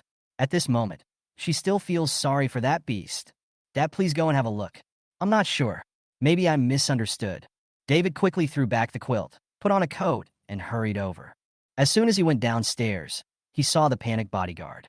Chairman, the second lady has taken the person away. When David heard this, he felt dizzy. How do you do things? Chairman, I'm so sorry. The second young lady insisted on sending them food and some soup, but she added something to the soup. We fell asleep soon after we drank it, and when we woke up, she was gone. A bodyguard quickly explained. After hearing this, David gritted his teeth and cursed. This idiot, she wants to kill me. After saying that, he quickly called Daisy, ready to give her a good scolding and ask her to bring the person back. At the same time, William looked at the furious David in the Chun family surveillance video and tapped the table with his fingers. Then he took another look at the video footage sent back by Jiang Shun. Wrong location. He muttered softly, then raised his hand and tapped on the keyboard. Then David's anxious voice was heard on the surveillance camera. Damn it, why can't I get through? What the hell is this idiot doing? David became even angrier and continued to call Daisy, but still couldn't get through. After a while, William saw that Daisy's car had already driven to the river, and the corners of his lips curled up slightly. Please start your performance. His fingers drummed hard on the keyboard. Inside Daisy's car, a call from David suddenly appeared on the central control screen. Daisy saw that the 3 black cars behind were still chasing her and was worried that a traffic accident would occur if this continued, so she quickly clicked to connect. Dad! As soon as she opened her mouth, she was interrupted by David's roar. Daisy, are you crazy? What do you want to do? Are you trying to piss me off to death? Dad, you can't do this to Mom and brother. Things are not what you think. If you do this, you will regret it later. Daisy, I'm warning you. Bring her back to me right now, or don't blame me for not recognizing you as my daughter. David, Dora suddenly shouted angrily. I advise you to quickly tell your people to come back to me. Otherwise, I will call the police and report you for illegal imprisonment and intentional injury. Bitch, you dare to threaten me? David was so angry at Daisy that he had completely lost his mind and didn't even notice what Dora said about your people. You're the bitch. David, I'm telling you, you're going to jail. Chapter 275, Falling into the River. After that, Dora didn't give David any chance to speak and simply hung up the phone. Then he reached from the back seat to the central control screen and poked it hard with his fingers. Mom, what are you doing? Be careful. I'm driving so fast, it's very dangerous. I want to call the police. We can't call the police. Daisy panicked instantly. Why can't you call the police? You unfilial daughter, he beat me up like this, and now he wants to take me back, and you just want to help him. That's not the case. Mom, please don't call the police. I beg you. I will take care of this matter. Don't worry. I will persuade Dad to apologize to you. Having said that, she directly disconnected the connection between the central control screen and the mobile phone. I don't want his apology. I'm going to send him to jail today. Dora was even more angry when she saw the central control screen turned off. Daisy, you don't want to recognize me as your mother, right? Mom, I didn't. Daisy felt extremely aggrieved at the moment. She just didn't want to see any of her family members suffer. How could it turn out like this? Why are they so violent? At this moment, she felt a little regretful. I regret not getting involved in this matter. Where's your cell phone? Give it to me. I'm going to catch that old man David and put him in jail today. Dora screamed. Second sister, let's call the police. Otherwise, Dad will definitely arrest Mom and me, and then we will be beaten to death. Oscar now just wanted to escape quickly and didn't care about Daisy's thoughts. He didn't want to be caught and whipped again. Daisy didn't dare to speak. Tears kept flowing. Seeing this, Dora started searching on her own. There was nothing in the car, so she emptied out everything in Daisy's bag, but still nothing. She reached into Daisy's pocket again. "Mom, don't do this. I'm driving. It's dangerous. If you do this again, I will stop the car." Daisy screamed. "If you dare to stop the car, I will beat you to death." Dora continued to search and finally found the phone in the pocket of Daisy's down jacket on the back seat. Daisy completely lost her mind and turned to grab the phone. The car skidded suddenly because no one was operating it, and everyone was startled. Fortunately, Daisy grabbed the steering wheel in time, and no accident happened. Unexpectedly, at this moment, a dazzling light suddenly illuminated the entire carriage, and then a large truck came speeding towards them. Daisy slammed the steering wheel reflexively. The next second, there was a loud bang, and the front of the car hit something unknown. Then, the whole car rushed uncontrollably towards the river beside it. There was a burst of terrified screams in the car, but they could only watch in despair as the vehicle crashed into the guardrail by the river at an extremely high speed, and then with a bang, the airbag popped out. Under the violent impact, Daisy and Oscar both fainted. The entire car body flipped over due to inertia, fell upside down into the river, and was submerged by the water. The carriage suddenly became dark. I don't know how long it was, but Dora woke up first because she was not hit by the airbag. Water has already poured into the carriage. Dora quickly unbuckled her seatbelt and struggled to look at Oscar. Seeing Oscar's head covered in blood, she panicked and kept slapping Oscar's face. "Son, wake up, Mom." Oscar opened his eyes blearily. Dora was relieved. "That's great, son. It's great that you're okay." Oscar regained some consciousness and started to save himself. He unbuckled his seatbelt and tried to open the car door, but he couldn't because of the excessive water pressure outside.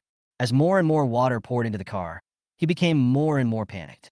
He looked everywhere for the safety hammer, but found none, so he had to kick the glass with difficulty. Dora also tried to open the car door in her own way, but after trying for a long time, the door still didn't move. At this time, they didn't see that there were several water ghosts lying outside the car window. Do you think these two people can break this car window? It's hard to believe. This guy looks weak. There should be no safety hammer in the car. What should we do? When do we start? Wait a little longer. Didn't the Heavenly Master say that we should wait until they are cornered before we can help them? Yeah, let's wait. There's not much water in the car now. Why would the Heavenly Master do this? Who knows? But the Heavenly Master is so kind. He helped us beat that abominable evil ghost to pieces. Now he just wants us to do a small favor. We just need to be obedient. Besides, the Heavenly Master has promised us that when the task is completed, he will help us to be reborn in a good way. Several water ghosts were chattering. They are all people who died in this river over the years. Before, there was an evil ghost in this river who had been dead for many years. These little ghosts have been enslaved by this evil ghost for years. It was not until 2 hours ago that William came to the river, called them out, and asked about the situation in the river. After learning about the existence and deeds of the evil ghost, he immediately caught the ghost and beat him till he was scared to death. Then he gave them another task. It was when these 3 people fell into the river that they were made completely despair despite the fact that they were not killed. The young woman among them was more special. She had to watch the other 2 leave, see how cruel they were, and then wait for the people on the shore to come down and rescue her.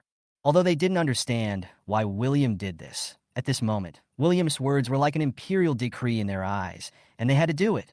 The water in the car kept flooding, and the air was getting thinner, but Oscar hadn't finished breaking the window yet. The water ghost saw that his face was becoming increasingly ugly, and they all felt that it was time. So they sent a kid about 10 years old to carry a stone and quietly hit Oscar from the window when he kicked the window. At this moment, a crack quickly appeared in the car window. Seeing hope of survival, Oscar kicked the car window several times harder, and it finally shattered. He subconsciously wanted to swim out, and he caught a glimpse of Dora squeezing through the gap between the driver's seat and the co-pilot's seat.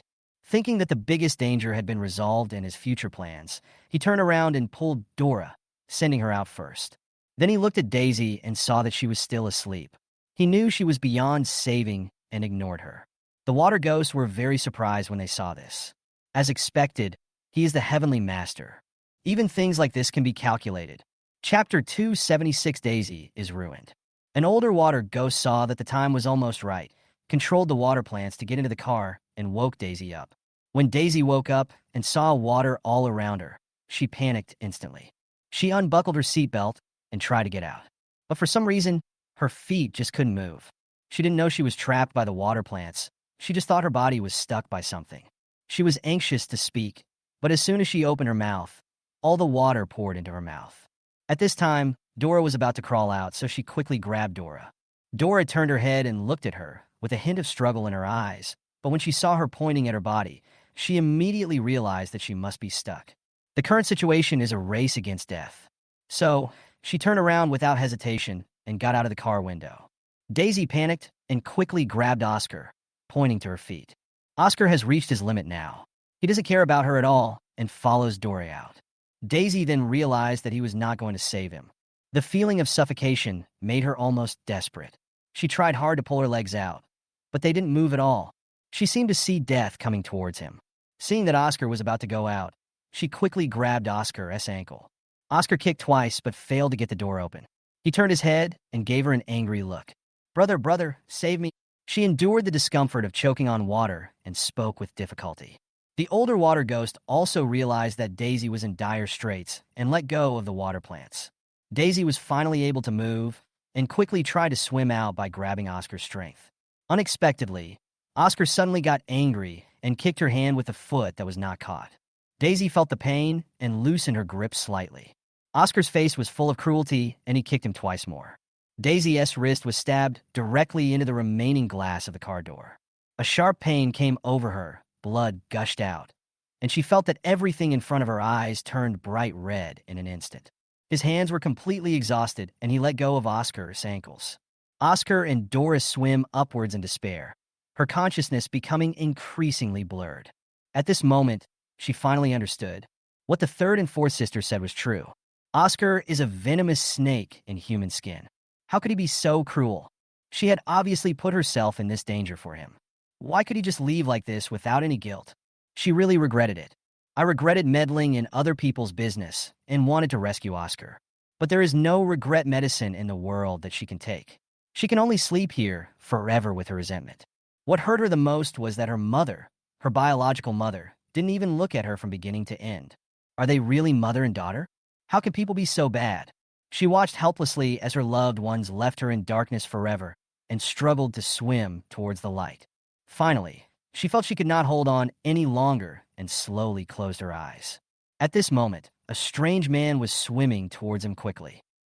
When she woke up again, she was already on shore. There were several strange men around. She opened her eyes weakly and looked at everything in front of her. Out of the corner of her eye, she saw the backs of Oscar and Dora leaving not far away. She wanted to speak, but she had no strength. The sound of an ambulance was in my ears. Is he saved? She thought so, and then fell asleep again, and knew nothing after that. When she woke up again, it was already dusk the next day. She lay on the hospital bed and opened her eyes with difficulty. There was no one around. She moved her body and struggled to press the call bell. During this process, she touched the wound on her right hand and felt excruciating pain.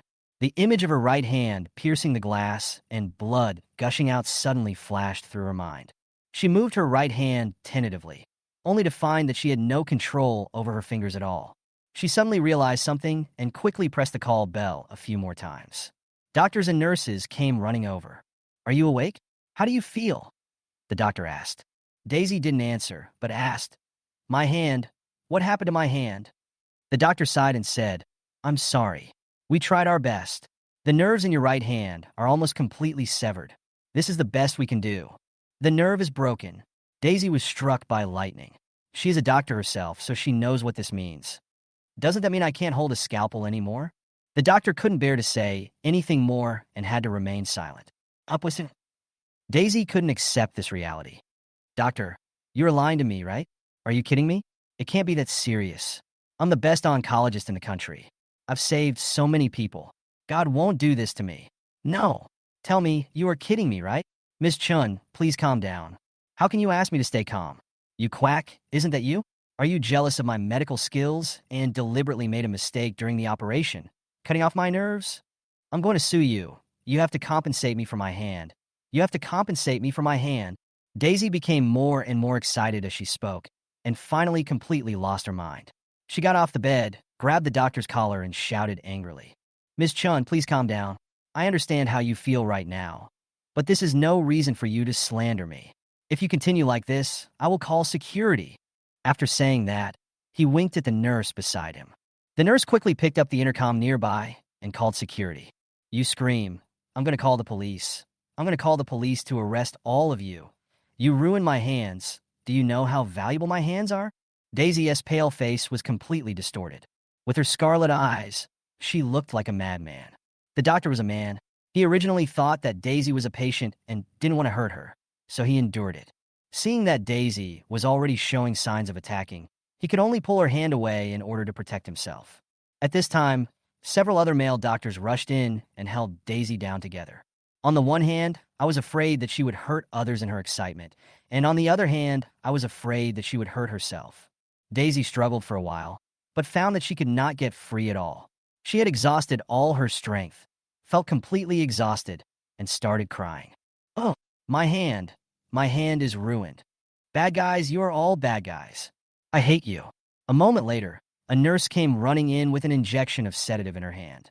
The doctor quickly gave her an injection, and she calmed down and fell into a deep sleep. Because of her disturbance, the entrance of the ward was crowded with people. Everyone was talking about it, and at the same time, the door of the ward diagonally opposite her was open. Chun Lan's eyes were red, and he suddenly stood up from the sofa, wanting to see Daisy again. "You're not allowed to go," Fiona stopped her. "Even if she died, she deserved it. Who told her to be such a slut to save that beastly mother and son?" In the ward, Chun Lang listened to the noise outside with a sarcastic smile on her face. When Daisy came out of the operating room, she knew the result. Now from Daisy's hysterical screams, she was even more certain that Daisy was ruined. Before, she thought William was too lenient this time and failed to turn her into a disabled person. But now it seems that this result is not bad. Didn't Daisy always claim to be a great saint who heals illnesses and saves lives? Now take away what she was most proud of. She is looking forward to what will happen to Daisy in the future. "My kindest second sister, please don't let me down and forgive Oscar and Dora." Chapter 277, Daisy versus Chun Lang. When Daisy opened her eyes again, the ward was quiet and there was no one to accompany her. She didn't continue to make a fuss, but just looked at her right hand quietly, trying to control the movement of her fingers countless times, but never succeeded. Tears kept falling and hatred in my heart surged. She threw back the quilt and got out of bed. As soon as she walked out of the door, she saw Chen Yunyan and Chun Lang's ward. At this moment, she had not had time to think about why she didn't even have anyone to accompany her. She raised her hand and turned the door. Chun Lan and Fiona heard the voice and turned to look at her. Chun Lan looked at her bandaged right hand, not knowing what to say. "What are you doing here?" Fiona looked at her unhappily. Daisy was already furious at the moment, and her expression suddenly turned ugly when she heard this. "Fiona, what do you mean?" "It's nothing. I just don't want to see a traitor like you," Fiona said sarcastically. "How am I a traitor?" "Fiona, why are you scolding me? I'm your second sister."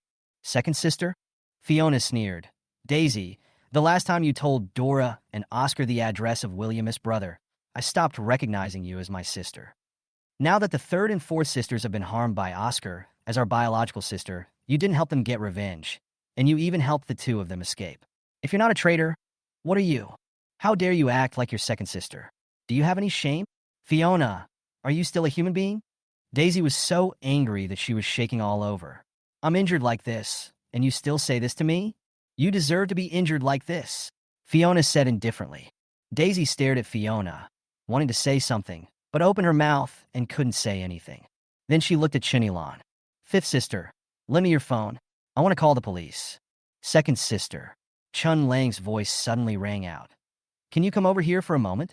Daisy thought that Chun Lang would definitely understand her and comfort her, so she turned and walked in. When she saw Chun Lang, her tears instantly flowed down. "Fourth sister."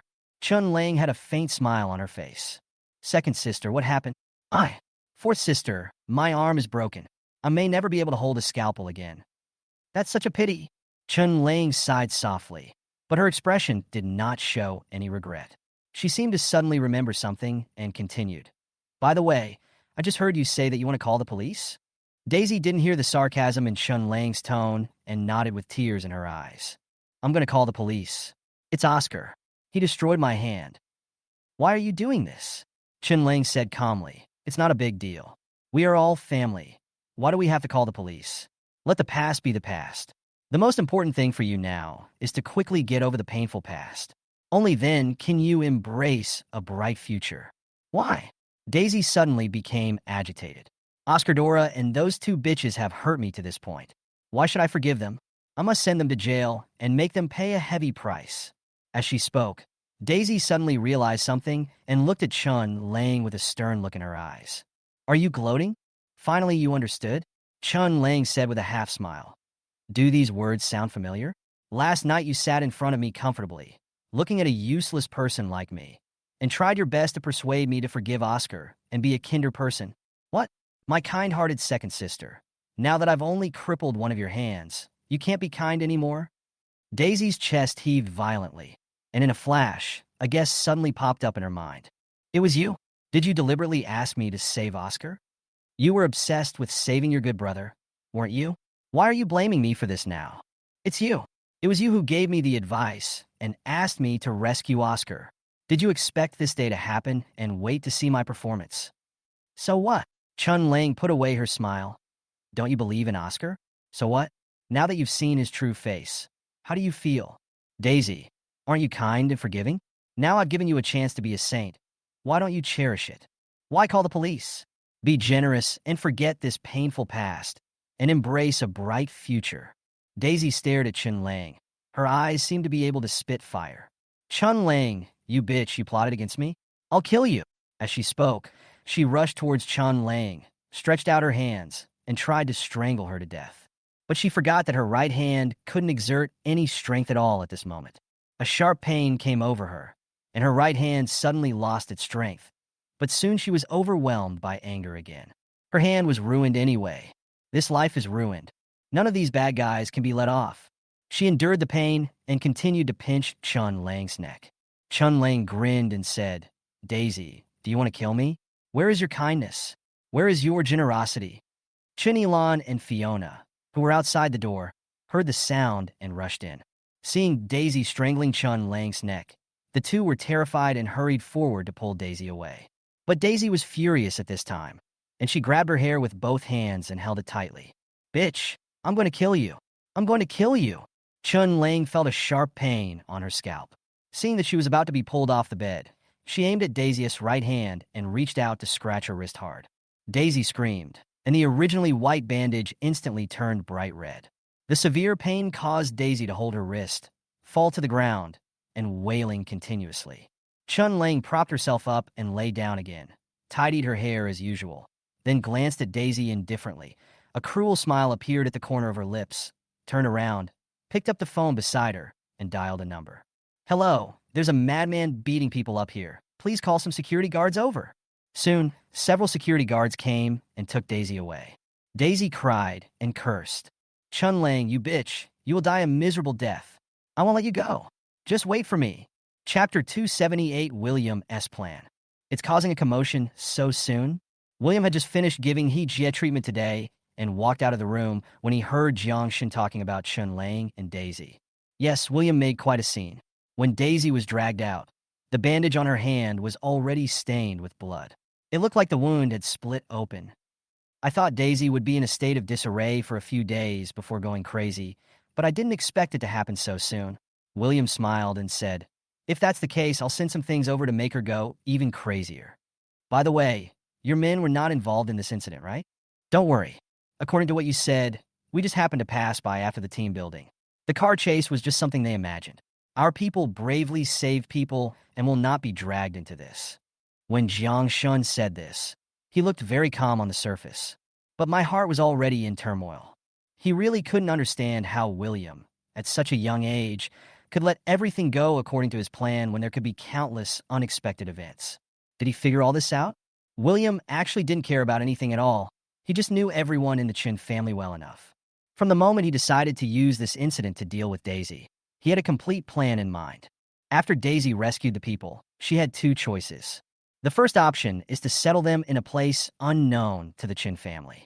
Given the current condition of the mother and son, they certainly cannot stay in a high-end hotel. With her experience and personality, she could never imagine entering an informal hotel that didn't require an ID card. Therefore, if a person is settled in her own place, her destination is most likely the property under her name. And she just happened to buy a new house some time ago. In this way, their escape route under this plan can be determined. The second option is to send the person directly to the Rome family. Daisy could not have imagined this choice. It depends on whether Oscar will ask for it on the spot. Regardless of which option they choose, the route they take at the beginning is the same. After confirming this, William personally drove along that road. Found a great place to settle Daisy, a stretch of water with a very negative energy.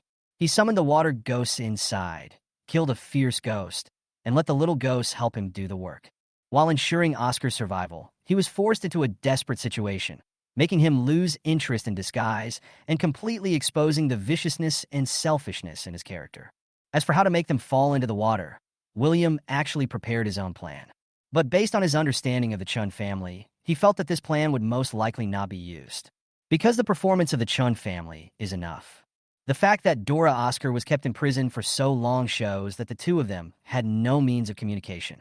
Given Dora's personality, with David treating her like this and her beloved son Oscar now having the support of the Rome family, it's natural that the two of them wouldn't want to stay in the Chun family any longer. So they will definitely call the police and accuse David of illegal detention and abuse. Oscar will even urge Dora to file for divorce quickly so that she can get a large share of the property. In Oscar's eyes, everything of Dora belongs to him. At times like these, we just have to give them both a push and tell them to call the police while they are in the car. Daisy, a kind-hearted person who only cares about world peace, must be worried that David will get into trouble. But what she feared more was that this matter would implicate her and make David hate her. Therefore, the three of them will definitely have a fight in the car. The appearance of the three black cars served this purpose. They were wearing the same black suits as the bodyguards and were extremely conspicuous, and it was obvious that they were chasing them. Their emotions will definitely become tense. David's phone call pushed everyone in the car to the brink of losing control. Therefore, the time and place of this call become extremely important. With pursuers behind them and no peace in the car, it was obvious that something was going to happen. What William finally did in this step was to make a truck turn on its lights and drive normally for a while. Daisy herself, who drove the car into the river. At first, William just wanted to make Daisy go through the gates of hell and put her into complete despair. Because only in desperate situations will people burst out with a strong desire to survive. When Daisy wants nothing more than to survive, and Oscar is her only hope, she will hold on to him tightly. As for Oscar, a selfish person, it is obvious how he will deal with the obstacle underwater when his way to survival is blocked. But even so, William did not expect that Oscar would destroy Daisy's most important hand. The ending of this drama was quite satisfactory for William.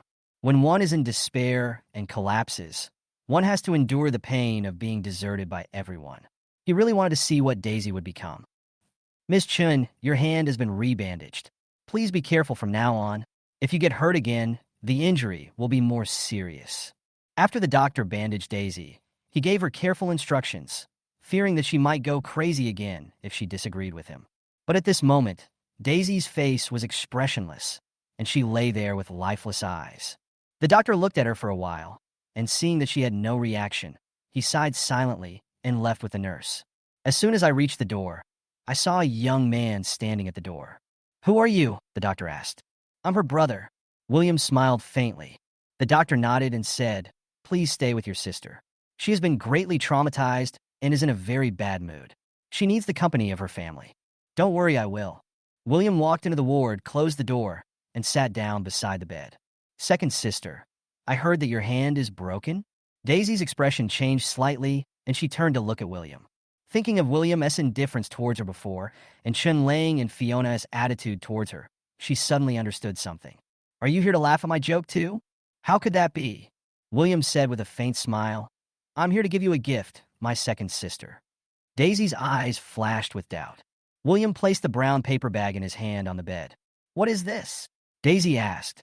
Wouldn't it be clear if second sister opened it herself? Daisy thought about it, opened the brown paper bag with her left hand, and took out the contents. Just one glance, and her expression suddenly changed. Inside were photos of Oscar chatting happily with the gangsters who almost raped her. Where did these photos come from? Daisy turned her head sharply and looked at William. William raised the corners of his lips slightly. Second sister, you believe these photos are real so quickly? I thought you were going to suspect that I was faking it to sow discord between you and your brother.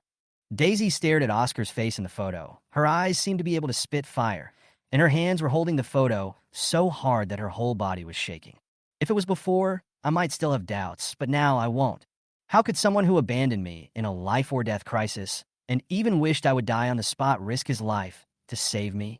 I think he was just using a self-torture tactic to win me back. It's ridiculous that I actually blamed myself for this for a long time. Seventh sister is right.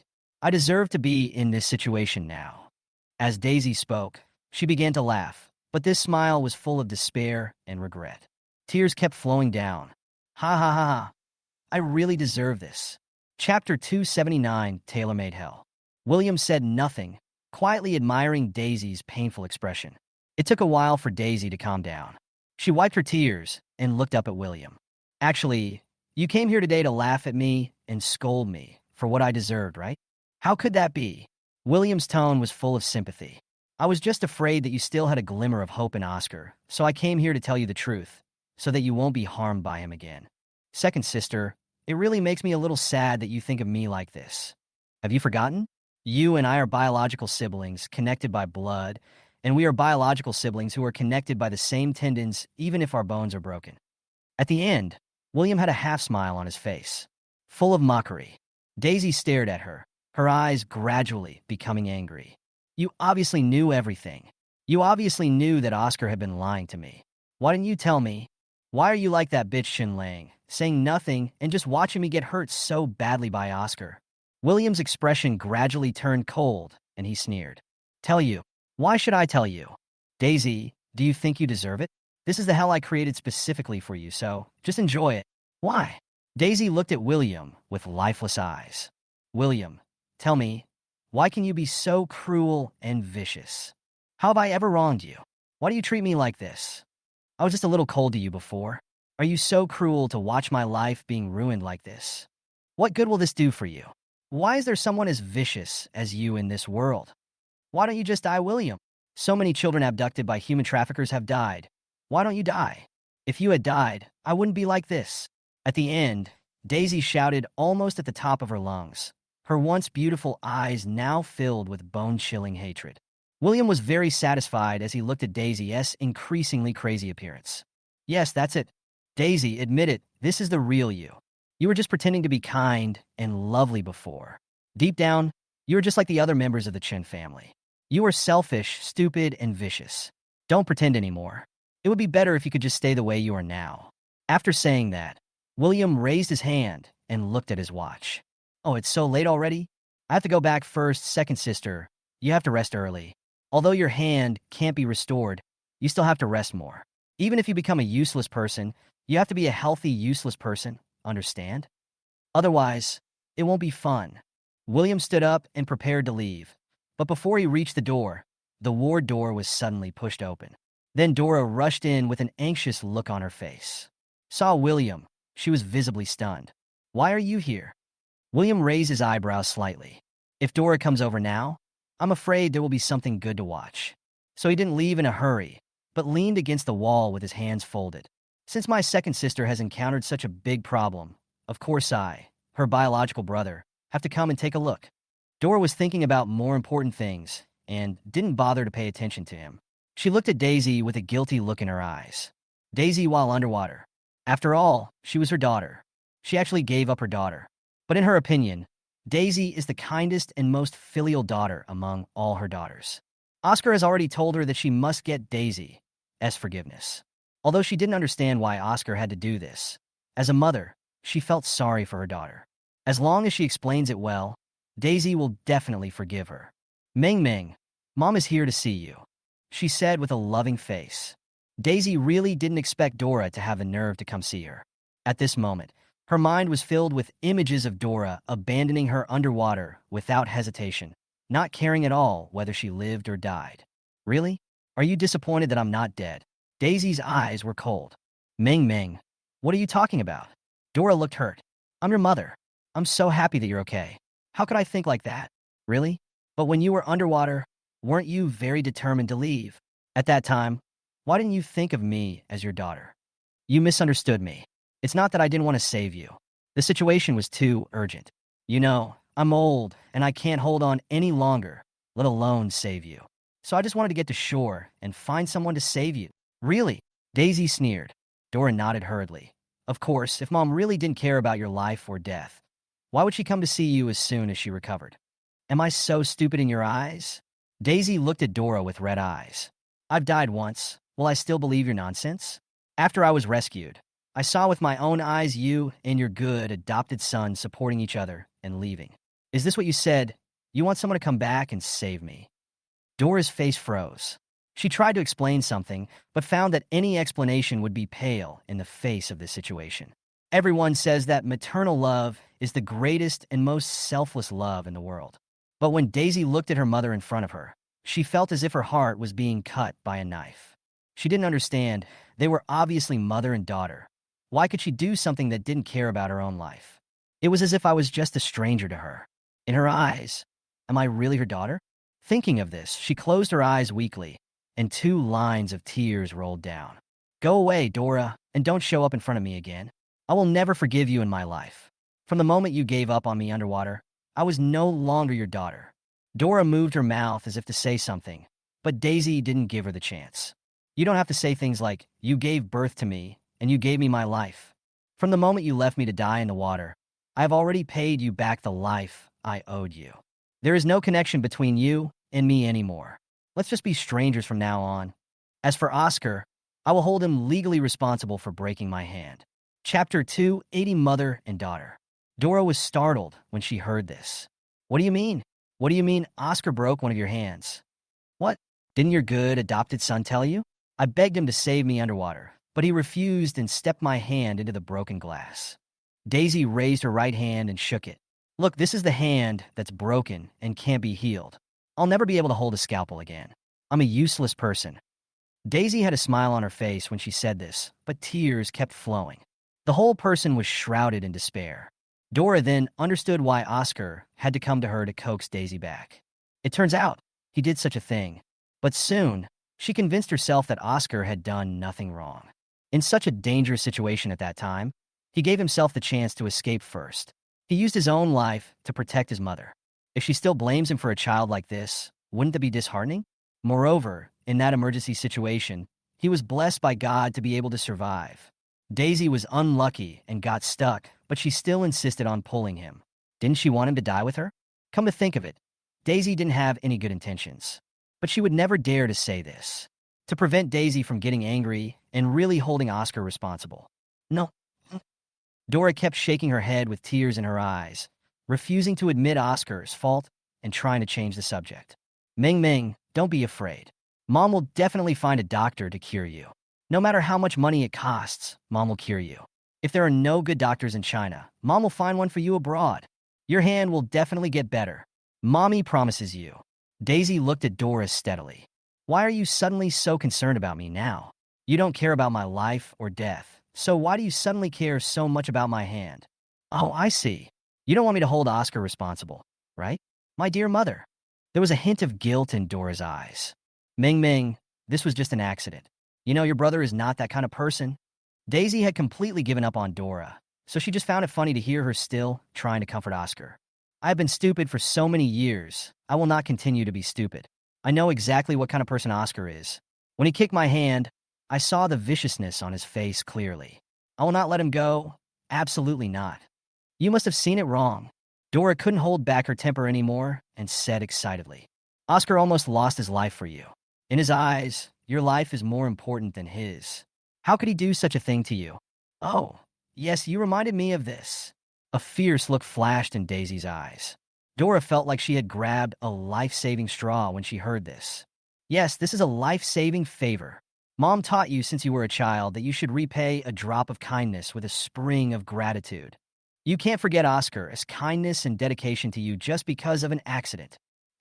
Daisy laughed at Dora's anxious face. Dora was stunned. What are you laughing at? I am laughing at how miserable I am having a mother like you. I am also laughing at your stupidity because you seem to still think that your good adopted son is the kindest child in the world. How ridiculous! How ridiculous! As she spoke, Daisy looked towards William. William, if Oscar finds someone to kidnap me, and then has someone pretend to want to violate me, and then shows up at the critical moment to save me, is this behavior illegal? Although William and Daisy's relationship is not good now, Daisy knows that William stayed until now just to laugh at her. He would certainly not miss the opportunity to make the joke even funnier. Sure enough, William had a bright smile on his face. Of course, the crime of illegal detention plus the crime of rape. Although the rape failed in the end, it also caused serious damage to your psychology and spirit. Oscar, as the person who manipulated all this, is the main culprit and must bear the corresponding legal responsibility. What illegal detention? What rape? Dora was furious when she heard them slandering her beloved son. William, if you dare to talk nonsense again, I will tear your mouth off. Bah! Daisy suddenly grabbed a few photos at hand and smashed them hard on Dora's face. Nonsense! Dora, open your eyes and look. Oscar saved my life. It's obvious that he hired those criminals. He just wants me to be grateful to him. He could do such a despicable thing. When I think about how I gave all my sincerity to such an ungrateful person, I feel extremely disgusted. Dora, tell Oscar to wait for me. Daisy, swear to God that I will never let him go. I will make him pay for my hand and what happened back then. Dora's face turned pale when she saw the content of the photo. She couldn't believe that Oscar actually did such a thing. Impossible. This photo is fake. It's forged. You are slandering Oscar. You are slandering my son, right? Daisy sneered. If you think I am slandering your son, then you can wait and see how the police identify the photos. They will be able to find out whether they are real or fake. Dora was completely panicked when she saw Daisy's guiltless look. It's fake. It's all fake. It must be fake. Dora muttered to herself, and then, as if she had gone crazy, she tore up all the photos. I won't let you take these photos and destroy my son. Don't even think about it. William looked at Dora's crazy look and couldn't help but wonder why. By now, Dora must have known what kind of person Oscar is and the disgusting things he has done. But why even so? Her heart and eyes are still full of Oscar. She even broke up with her family for him and gave up so many of her daughters and the family she was once most proud of. Even though he has ended up in this situation where everyone has deserted him, he has never had any regrets. Could it be that Dora has been bewitched? This idea has been in William's mind since he came into contact with metaphysics. After his rebirth, William even investigated, but did not find any traces of mysticism on David Dora. But now, thinking of those evil practitioners around Oscar, he began to doubt whether it was because he had just been reborn and his mysterious power was too weak that he failed to find out. To be on the safe side, he decided to try again. A faint golden light came out from his fingertips and entered Dora's body. Soon, a ray of Heavenly Master's power completely flowed through Dora's body. Everything is normal. No signs of being poisoned.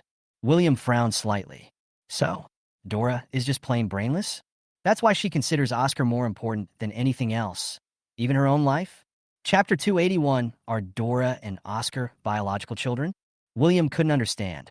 In other words, no one would be able to understand it. Do you think that if you tear up these photos, the crime your son committed will disappear? William said in a mocking tone, and then looked at Daisy. Second sister, I still have a video in my hand. In the video, you can clearly hear the whole process of his son leading the crime. I will send it to you later. Dora was instantly furious. Daisy, now you're teaming up with William, that beast, to go against me, right? I'm your mother. You're not that anymore. Daisy looked at her coldly. Dora looked at Daisy, then at William. Her eyes seemed to be able to spit fire. Well, you are fine. I am so unlucky to have given birth to unfilial children like you. Daisy, don't you want to be my daughter? Okay, from now on, I, Dora, will cut off all ties with you. But do you think following your father will end well? I'm telling you, I'm here today to divorce your father. Illegal detention, torture, and cheating are enough to make him leave the house with nothing. He has no money now. I wonder how you unfilial children are going to survive in the future. Daisy, William, I'm warning you. If any one of you dares to touch my son, I will not let you go even if I die. Just wait and see. After saying that, she turned around and left angrily. Unexpectedly, William suddenly stepped forward and blocked her way. Get out of my way! Dora yelled angrily. William didn't move, a meaningful smile on his face. Dora didn't know what was going on. Every time she saw William, she would feel cold all over and felt that this little beast was very evil. She subconsciously didn't want to get entangled with him anymore and wanted to avoid him and leave. Unexpectedly, as soon as she moved, William moved too. He just wouldn't let her go. William, what do you want to do? Do you want to hit me? As long as you are not afraid of being struck by lightning, then come on. She stiffened her neck and looked at William. Why would I hit you? I'm just dirtying my hands for nothing. William tilted his head with a harmless smile on his face. You, Dora, I really want to know, which strange man is Oscar your son? William still felt that Dora's feelings for Oscar were a little abnormal. In his mind, there was another possibility. Oscar is Dora's biological son. Because Oscar was brought back by David, William suspected that Oscar and David were related by blood. There was even an investigation, but the results showed that the two were not related by blood. Now looking at the couple's attitude towards Oscar, he feels that the possibility of Dora and Oscar being related by blood seems to be even greater. So he decided to test it directly. Of course, no matter what Dora's answer was, it didn't matter to him. What he wanted was not Dora's answer, but her most instinctive reaction when she heard the question. William stared at Dora's face, not missing any subtle changes, and even magnified his hearing to pay attention to the other person's heartbeat. Sure enough, a hint of guilt flashed across Dora's eyes. Although it was fleeting, William still saw it. And he clearly heard Dora's heartbeat suddenly speed up when he asked this question. You beast, stop talking nonsense here. You will get retribution for slandering the person who gave birth to you with so much effort. After saying that, she angrily pushed William away, opened the door, and left. William looked at her back, the corners of his lips slightly raised. He seemed to have discovered something extraordinary. Things are getting more and more interesting. Dora breathed a sigh of relief after she came out of Daisy's ward. Why would this little bastard suddenly ask me this? Could it be that you discovered something? She whispered softly. The whole person fell into an inexplicable panic. No, it seems that I have to settle the divorce as soon as possible. Otherwise, all efforts might fail in the end. Thinking of this, she turned around, entered the suite where Ling Yuan and Chun Lang stayed, and closed the door behind her. At this moment, there were several ferocious-looking bodyguards standing in the room. David was thrown to the ground in a mess. His face was bruised and blue. It was obvious that he was beaten badly. On the ground were their smashed cell phones. Chun Wanting sat on the sofa, her face full of anger. Chun Lan and Fiona both huddled behind her with looks of fear on their faces. Even the two people in the ward were being watched. On the ground were their smashed cell phones. William had just walked out of the inpatient department door and was heading towards his car when he suddenly heard a familiar voice. He turned around and saw Oscar standing next to a Rolls-Royce, followed by two burly bodyguards. This is really your style. You let your biological mother charge forward, while you dare not even show your face. William stopped, raised his eyebrows, and looked at Oscar with a mocking look on his face. He emphasized the word biological very heavily. Oscar frowned slightly when he heard this. Why would this bastard suddenly say this? Could it be that he knew something? Did that idiot Dora say that? No, impossible. She knew what the consequences would be if she told the truth about this matter now. William must be talking nonsense or trying to trick him. Thinking of this, he felt relieved and frowned deliberately. What are you talking about? Are you mad because your biological mother didn't want you to be like this? William didn't care what Oscar said, because Oscar's reaction after hearing the word biological mother had already given him the answer. Whatever you say is what it is. After saying that, he smiled coldly, turned around, and prepared to leave. Stop! Oscar hated William's disdain for him the most. He was clearly a useless person who was trampled under his feet and unable to resist. Why can I stand in front of him now and act so superior? Isn't it just meeting some big guys and learning some mysterious skills? What's so great? Doesn't the Chin family now think that William is better than him? Well, today he was going to let them all see how this bastard would kneel down and beg for mercy in front of him, just like he did before. Thinking of this, he winked at the bodyguard beside him. The bodyguard nodded, shook his arm, and a dagger appeared in his hand. He walked quickly to William, showed the tip of the dagger, and threatened. Come with us. William raised his eyebrows. Go? Where to? Oscar walked slowly towards William with a sinister smile on his face. Of course, to see your biological father and biological sisters. Chapter 2, 82 Divorce Agreement. Bang! Ah! Dora, you bitch!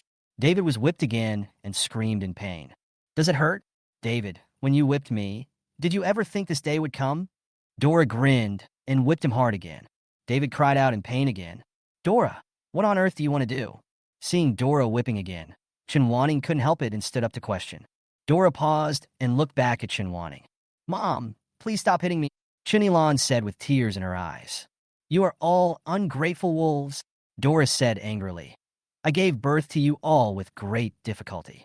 Why didn't you stand up and say a few words for me when I was being beaten? Your father has only been whipped a few times, and you're all heartbroken? Chun Lang stared at Dora, gritted her teeth, and said word by word. What on earth do you want to do? Unless you kill everyone here today, I will not let you go. You little bitch, you dare to threaten me? Dora was so angry that she threw the whip away, walked forward, raised her hand, and slapped Chun Lang hard. Shut up. I don't have such an unfilial daughter. Chun Lang covered her face. Her eyes turned red with anger, and she sneered. Do you think I want to be your daughter? Are you even half qualified to be my mother? You. Dora raised her hand high, wanting to slap Chun Lang again. This time, Chun Lang did not give Dora any more chances and raised her hand to grab her wrist. Dora, if you dare to touch me again, I will fight you. After saying that, Chun Lang shook off Dora's hand. Dora staggered 2 steps before she stood firm. She turned around and glared at Chun Lang, wanting to continue attacking her. But for some reason, looking at Chun Lang's eyes full of hatred, she felt a little guilty. After a few seconds, she snorted. Chun Lang, don't think I don't know that you are the most thoughtful and ambitious person in the whole family. You protect your father because you want to inherit the company. I tell you, forget it. David, who was lying on the ground, and shouted. And I'm not only going to divorce him, I'm going to make him leave the house with nothing. You unfilial children, I won't give you a penny. By then, David will be a poor man with nothing. I want to see if you will still be so loving and filial to each other. Bitch, you're shameless. David cursed through gritted teeth. Dora heard this, her brows raised, and she immediately raised the whip in her hand. Wow, it's so lively. The sudden sound of the door opening and William's voice attracted everyone's attention, and even Dora stopped moving. But Dora's attention was all on Oscar. Oscar, why did you come up here? Didn't you agree to wait for Mom downstairs? Oscar smiled faintly and said, I just ran into my brother downstairs. I thought that he has the blood of the Chun family after all. With such a big event today, it's better to be there at the scene. Brother William. Fiona saw the dagger against William's waist, and then looked at Oscar angrily. Oscar, are you crazy? You pointed a knife at your brother. Do you want to kill someone? Murder. Oscar chuckled, took the dagger and played with it. Seven sister, don't make it so serious. I just asked my brother to come up and sit with us for the last time to reminisce about the past. After all, after today, once my parents divorce, I will follow my mother and have nothing to do with you. William, are you okay? David also saw the dagger, and his scarred face was full of worry. William glanced at David calmly and said, You should worry more about yourself. There was a flash of hurt in David's eyes, but when he saw William say that, he knew that he was still fine, and he immediately breathed a sigh of relief. Oscar, let my son go. If you dare to hurt him, I will not let you go even if I become a ghost. David looked at Oscar angrily. Your son? Isn't I your son? Oscar smiled contemptuously. Dad, don't I remember you saying that I am your best son? Isn't William worthy of me? David's face froze, and he looked at William hurriedly, explaining, Xiao Yi, it's not like that. Dad was deceived by him before. Don't misunderstand, Dad. Oscar, let William go for me, and come to me for whatever you want to do. William didn't bother to pay attention to him, and his eyes fell on a middle-aged man who had been standing aside. Oscar, get out of jail in Yao Village. He Tianla noticed William's gaze. He coughed twice, took out a document from his briefcase, and handed it to Dora. Ms. He, please get down to business. Dora took the document and threw it to David. Here is a divorce agreement and property division agreement. Sign it and we'll be done with each other forever. After saying that, he winked at the bodyguard who was stepping on David. David knew that now that Dora had the wrong family as her support, her previous plan would no longer work. Now this marriage must be divorced. He endured the pain in his body and got up, took the property division agreement, and looked at it. Then his hands shook with anger. Dora, are you crazy? My Chun family has such a huge fortune, and you actually want to leave me only 5 million? Dora sneered. I'm giving you 5 million because of our relationship as husband and wife for so many years. Otherwise, believe it or not, I can just kick you out of the house. Then you try it. I won't sign this kind of agreement. Hurry up and sign it. Don't you care about your son, William? If you sign it sooner, I will let him go. Otherwise, I don't mind teaching this unfilial son a lesson. David looked at William, then at Dora. Don't try to bluff me here, Dora. Do you think everyone is as stupid as you? I don't believe that the Roan family is so powerful that you dare to kill people. If you have the guts, just kill me and inherit my estate. Dora was furious and whipped David again. This time, David could not be controlled. He immediately jumped up and grabbed Dora's neck. Bitch, I'm going to kill you. Ah! Dora screamed, and the bodyguards rushed forward and controlled David again. Dora pounced on him and grabbed David's face in frustration. Soon, David's face was covered with blood. Stop hitting me. Why did it turn out like this?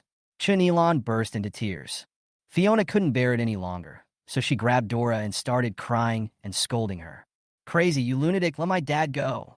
Chun Lang looked at the property division agreement at her feet. Her eyes moved slightly, and she rushed forward. But the next second, both of them were dragged aside by the bodyguards called by Dora. Chapter 283. Do you remember how many times you slapped me? Imperial International Airport. A middle-aged man in a suit and tie stood at the international flight pickup area. The man looked to be about 40 years old, with a pair of deep eyes as sharp as an eagle.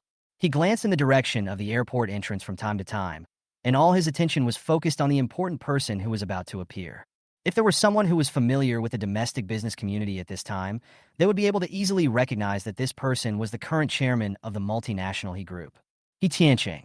Time passed by minute, but He Tiancheng still stood straight. He finally moved until a man who looked no more than 30 years old came out pushing a small suitcase. He Tiancheng quickly walked to the exit and waited respectfully. When the man came out, he took the suitcase immediately. Master, welcome back home. Gu Tian nodded. You are old. He Tiancheng smiled and said, the last time I saw the young master was 20 years ago. You are now the chairman of the He Group, right? Thanks to the master for his trust.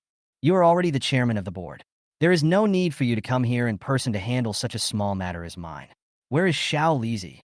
Tianla seems to be busy dealing with Oscar's affairs recently and can't spare the time to come over.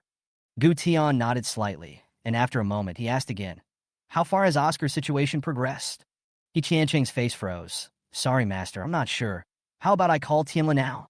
Gu Tian paused, turned his head to look at He Tiancheng, his eyes slightly narrowed. He Tiancheng was stared at by him so hard that he broke out in a cold sweat and didn't even dare to breathe. Fortunately, Gu Tian seemed to be in a good mood now. After a while, he retracted his gaze and said calmly, call Xiao Lizi. Hospital ward. Does it look good? Oscar turned his head and looked at William, his eyes full of teasing. Your biological parents and several sisters are fighting like a pack of wild dogs. Not bad, quite lively, William said with a smile. So you brought me up here just to watch the show? Then I have to thank you very much. Oscar didn't see the reaction he wanted to see on William's face, and his eyes sank, but then he quickly laughed again. Of course, there's more to it than that. I asked you to come up because I have a score to settle with you. Settlement of accounts? Yes, William. Do you remember how many times you slapped me? Oscar turned to face William with a sinister smile on his face. I don't remember. Why count such things? William tilted his head and smiled. You are not so bored as to count them, are you?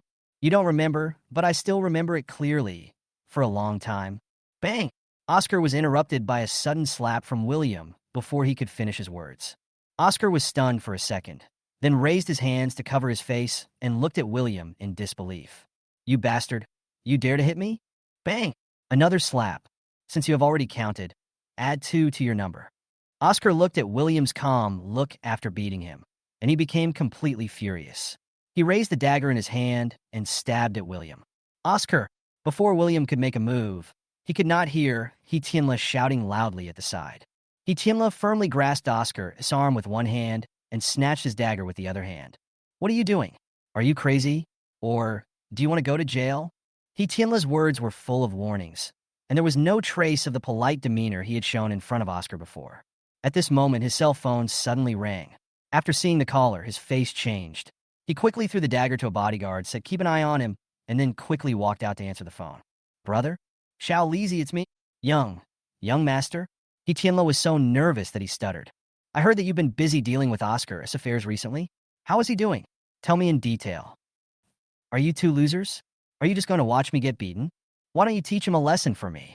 Today I want him to kneel down and apologize to me. Oscar didn't dare to offend Tianla, but he didn't want to embarrass himself in front of William. So he had to pretend that he didn't care about it and turn around to curse at the two bodyguards beside him. As soon as he finished speaking, the two bodyguards immediately stepped forward and tried to catch William. William looked at Oscar and chuckled disdainfully, and when the bodyguard was about to grab him, he quickly took a step back, grabbed one of each person's arms with one hand, and pulled them down. The two men felt a sharp pain in their arms, and they could no longer exert any strength. Their entire arms hung in an abnormal state. Oscar was completely stunned. William was so powerful. However, before he could come to his senses, William raised his foot and kicked him hard in the chest. He flew backwards and hit Dora directly, and both of them fell to the ground. Dora was pressed so hard that she screamed. Everyone in the room was shocked by this sudden change. After Oscar got up, he looked at William with anger in his eyes, wishing he could rush up and kill him directly. The bodyguards around were also frightened by William's unique skill of breaking off a hand in 1 second, and they stood there in a daze for a long time. Oscar was so angry. "Why are you all standing there like an idiot? Why don't you catch him right now?" Everyone then came to their senses and rushed forward in a swarm.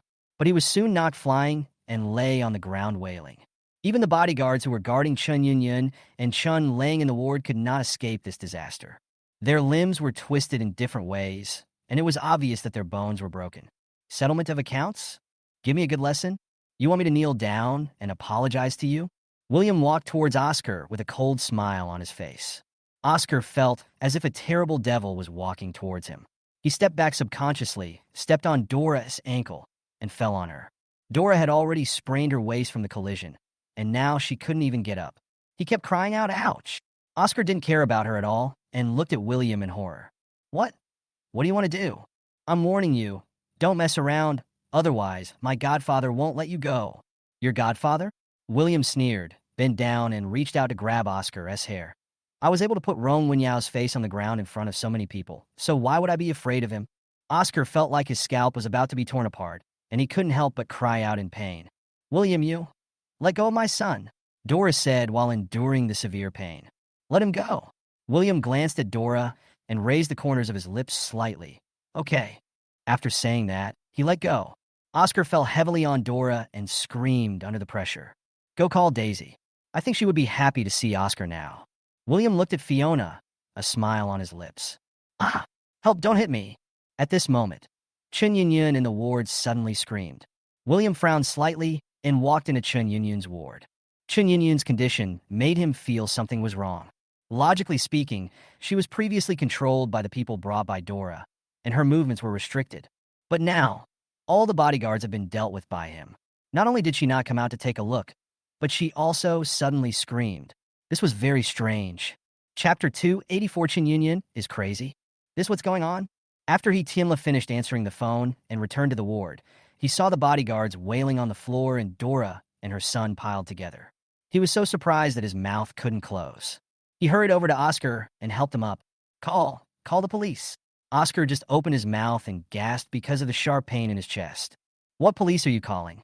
Tianla's eyes flashed with impatience, and he whispered, "After calling the police, we all have to go in." "So, am I going to be beaten by William for nothing?" Oscar couldn't help but said angrily. "Let's talk about it later." There was no room for negotiation in Tianla's tone. Oscar wanted to say something, but after seeing Tianla's extremely serious expression, he shut his mouth. Dora was still wailing on the ground, but no one cared about her life or death. On the other hand, David had already been helped up by his daughter and had started treating his wounds. Tianla glanced at Dora, then looked at Oscar, who had no intention of helping the man up, his eyes full of contempt. "Help your mother up." After that, he sighed, not wanting to look at Oscar anymore, and bent down to pick up the agreement on the ground. Oscar looked at Tianla. A hint of cruelty flashed in his eyes, but he also knew that he still needed Dora now, so he could only suppress his anger and turn around to help him. "Mom, are you okay? I didn't mean to bump into you." "Mom is fine." "Ouch." Mom just sprained her waist. Dora couldn't bear to blame her beloved son. After Tianla picked up the agreement, he just stood up and heard the conversation between the mother and son. One was hypocritical and the other was brainless. He couldn't help but roll his eyes. "Ms. Master Chun, it's time for us to go." Okay, I'm going to see a doctor now. Please ask David to sign the divorce agreement." "I'll sign your mother." You bitch, just wait for me. David cursed. David, don't be so shameless. If you don't sign, I will file for divorce. As the cheating party, you won't get a penny when the time comes. Dora was even more excited than David. When he Tianla thought about Gu Tian's tone on the phone just now and looked at the current appearance of these two people, he felt a headache coming on. Ms. He, this marriage can't be divorced in a short time. Let's go first. Daisy, it was so noisy over there just now, couldn't you hear it? As soon as Fiona went out, she saw that Daisy's ward was open a crack, and the ladder was hiding behind the crack. When she pushed open the door of the ward, she saw Daisy jumping onto the bed nimbly. Daisy felt a little guilty and didn't dare to answer the question. She pretended that she didn't want to pay attention to Fiona and talked about other things. What are you doing here?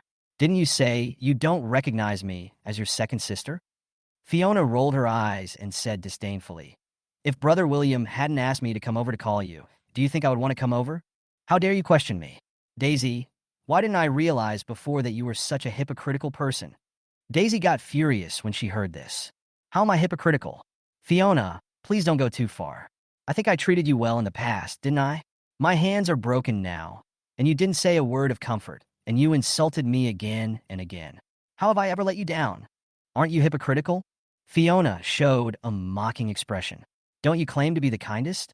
Even an ungrateful person like Oscar suffered, and you couldn't bear to see him suffer and wanted to save him. How come when Dad was beaten like this just now, you only dared to hide in the ward and peek behind the door? I don't. You didn't? I saw you hiding behind the door with my own eyes. You still have the nerve to say you didn't? What? Are you going to say I was mistaken next? Hearing this, Daisy looked evasive and uneasy. After a moment, his eyes quickly turned red again. Then what do you want me to do? My hand is already broken, and there are two men who look so fierce guarding the door over there. What can I do even if I go over there? I'll just get beaten for nothing. Why don't you blame Oscar and the bodyguards at this time, but instead come to bully a weak and sick woman like me? Do you hate me so much? Yes, I just hate you so much. Fiona's face was full of contempt, and she said coldly, now in this family, the one I hate the most is you. Every day you save this, and that in the name of a saint. In my eyes, you are more disgusting than Oscar, who is completely bad. You said you were afraid, and you couldn't handle those bodyguards. That's fine. That's normal.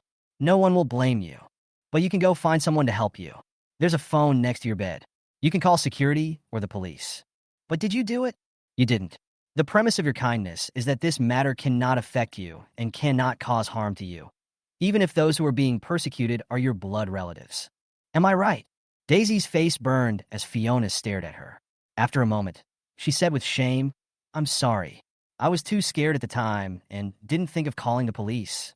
Fiona sneered, not wanting to say anything more to this hypocritical person. It's all right over there. They won't hurt you. Brother William wants to see you. Come here by yourself. Third sister. In the ward, Chun Lang was shivering under the quilt. William sat on a chair nearby, crossed his legs, and spoke softly. The figure in the quilt trembled when he heard the sound. Then he slowly lifted the quilt, revealing his head tightly wrapped in a headscarf and a pair of frowning eyes. Outside, there's a fight outside. It's so scary. Then she saw that the person sitting next to her was William, and her cloudy eyes suddenly brightened. Brother William, you're here? She sat up, pulled back the quilt, revealing her wrinkled face, and gave William a bright smile. In the past few days, she has become even more aged. Her teeth are almost all gone, and her mouth has become sunken. She looks like an old lady in her twilight years. Brother William, my third sister, is going to record a variety show soon. Would you like to go with her? My brother is so handsome, there will definitely be a lot of people who like you. Chapter 285 Chun Lang's pretend to be crazy was exposed. Having said this, she stared at William in a daze. Her eyes became cloudy again, and her face was full of sadness. No, you are not my brother. My brother is missing. When Mom went out, she didn't look after my brother, so he was taken away by someone. Have you seen my brother? He is so small. He can't go home and will cry. I miss my brother so much. Can you give my brother back to me? Shao, eat. David appeared at the door without knowing when, and choked up, your third sister. She has been sober these days sometimes, and sometimes she becomes like this, and she keeps talking about you. Sometimes she cried and begged me to find you, saying that only you could save her.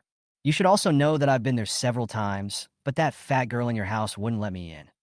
Can you help her for the sake of your brother-sister relationship? Just consider it as a plea from me. If you have any conditions, feel free to ask. As long as I can do it, I will definitely agree to it. William glanced at Chun Yunyun indifferently and chuckled.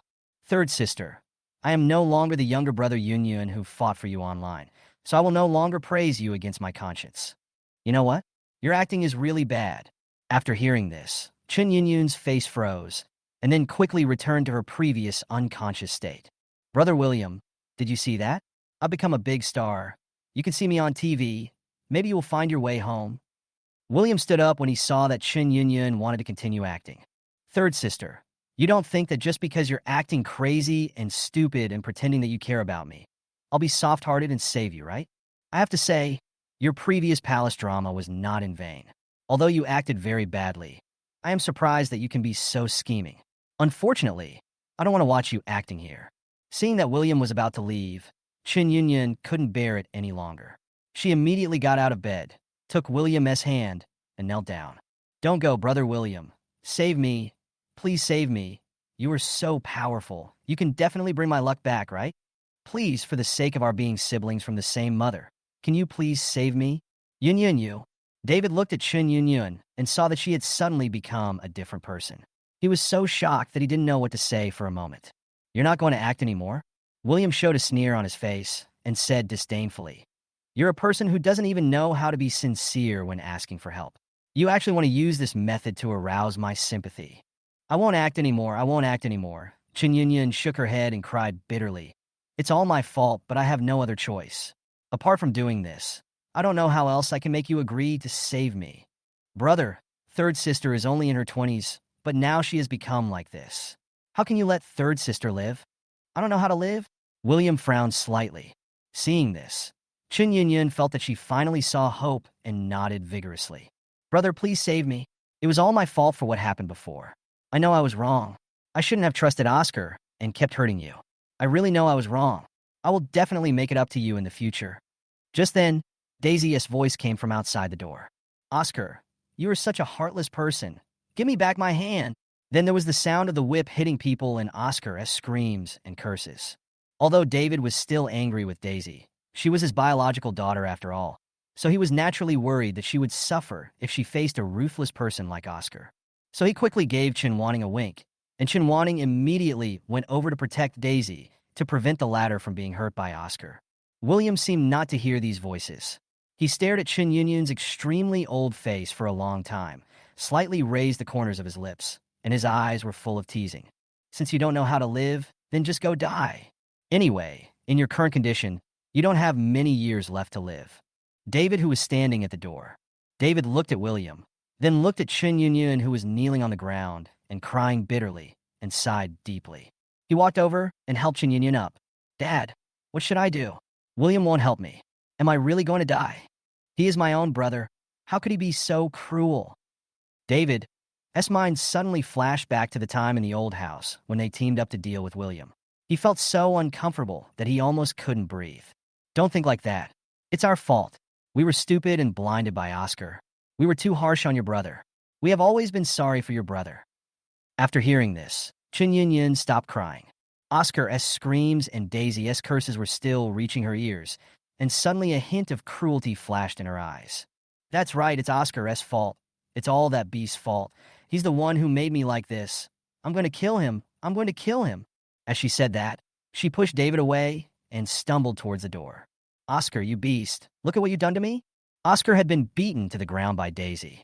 When he saw Chun Yunyun, his pupil shrank. This was the first time he saw Chun Yunyun's appearance since she had her energy sucked out. Chun Yunyun snatched the whip from Daisy's hand and whipped Oscar even harder. William leaned against the wall, looking at everything in front of him, with the corners of his mouth slightly raised. And at the same time, Chun Lang was lying alone on the hospital bed, and tears began to flow as she smiled. It's so lively. I'm afraid this family is going to be ruined. But it's a pity that I'm lying in bed now and can't go and see it with my own eyes. William, who are you going to destroy next? I'm really looking forward to it. Stop it, stop it. You are committing a crime. He Tianlo was blocked by sisters Chin Wanning and Fiona and couldn't go over to help Oscar, so he could only shout. But no one listened to him. Chun Yunyan's physical condition is not as good as before. After just a few swings, she could hardly hold the whip and was leaning against the wall, gasping for breath. Oscar finally had a chance to catch his breath. He didn't understand why things turned out like this. He brought so many bodyguards with him just to teach those ruthless people in the Chin family a lesson, but he didn't expect that he would be beaten like a dog. He looked at William leaning against the wall, looking at him with mocking eyes, his teeth almost broken. William's fault. If it weren't for this bastard, he would never have become so miserable. He will never let him go. Just then, the door of the ward was suddenly pushed open. Another team of bodyguards rushed in. This was the person He Tianla had secretly called before. Hurry up and save them, He Tianla shouted hurriedly. Everyone in the Chun family's face changed drastically, thinking that these people would attack them like the bodyguards before, so they subconsciously hid towards William. They have realized that William is more powerful than they thought. But this time, the bodyguards completely ignored their intentions, picked up Oscar Dora, and left quickly. Chapter 286, I Am Your Elder Brother, Gu Tian. Where is this place? Oscar fainted as soon as he was taken out of the hospital. After waking up, he found himself sleeping in an unfamiliar room and asked with a confused look in his eyes. He looked around and found that the decoration of the room was extremely exquisite, and it looked much more luxurious than the room he had stayed in at Chen's house. Even the Rong family's room can't compare to this one. Master Chen, are you awake?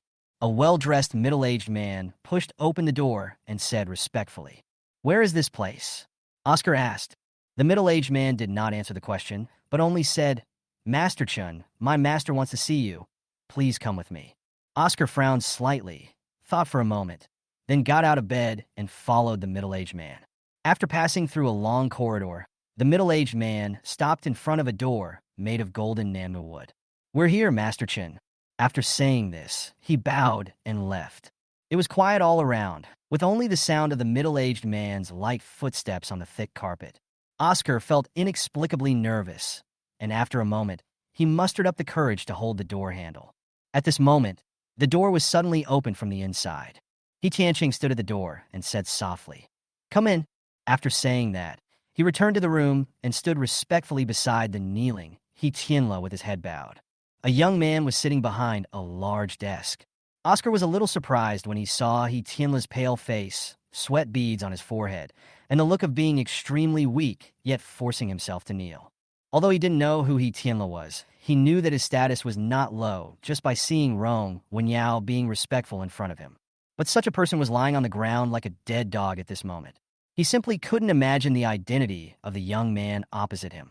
He glanced at the young man secretly and was met with the young man's cold eyes.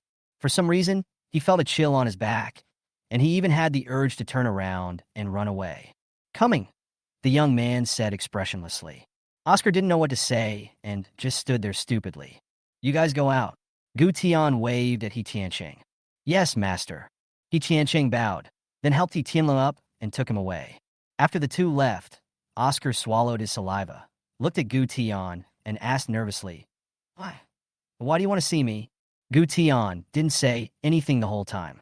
Just when Oscar was almost suffocated by his cold eyes, he finally spoke softly. Isn't it normal for an older brother to want to see his younger brother? Oscar was startled when he heard this, then asked, Brother? Yes, I am your elder brother. Let me formally introduce myself. My name is Gu Tian. Oscar was completely stunned, and it took him a while to come back to his senses. Is he my real brother? Good. Oscar's heart was shocked. Thinking back to the valuable collections he had seen along the way and the scene where even He Tianla had to kneel in front of him just now, he felt a surge of ecstasy in his heart. He had a hunch that this elder brother status was even nobler than Rong Wenyao.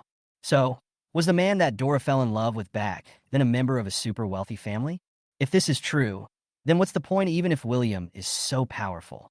Those heartless people in the Chen family must be regretting their decision now, right? Thinking of this, Oscar's eyes rolled around, and he could hardly suppress the smile on his face. But soon his expression changed again, and his eyes became red.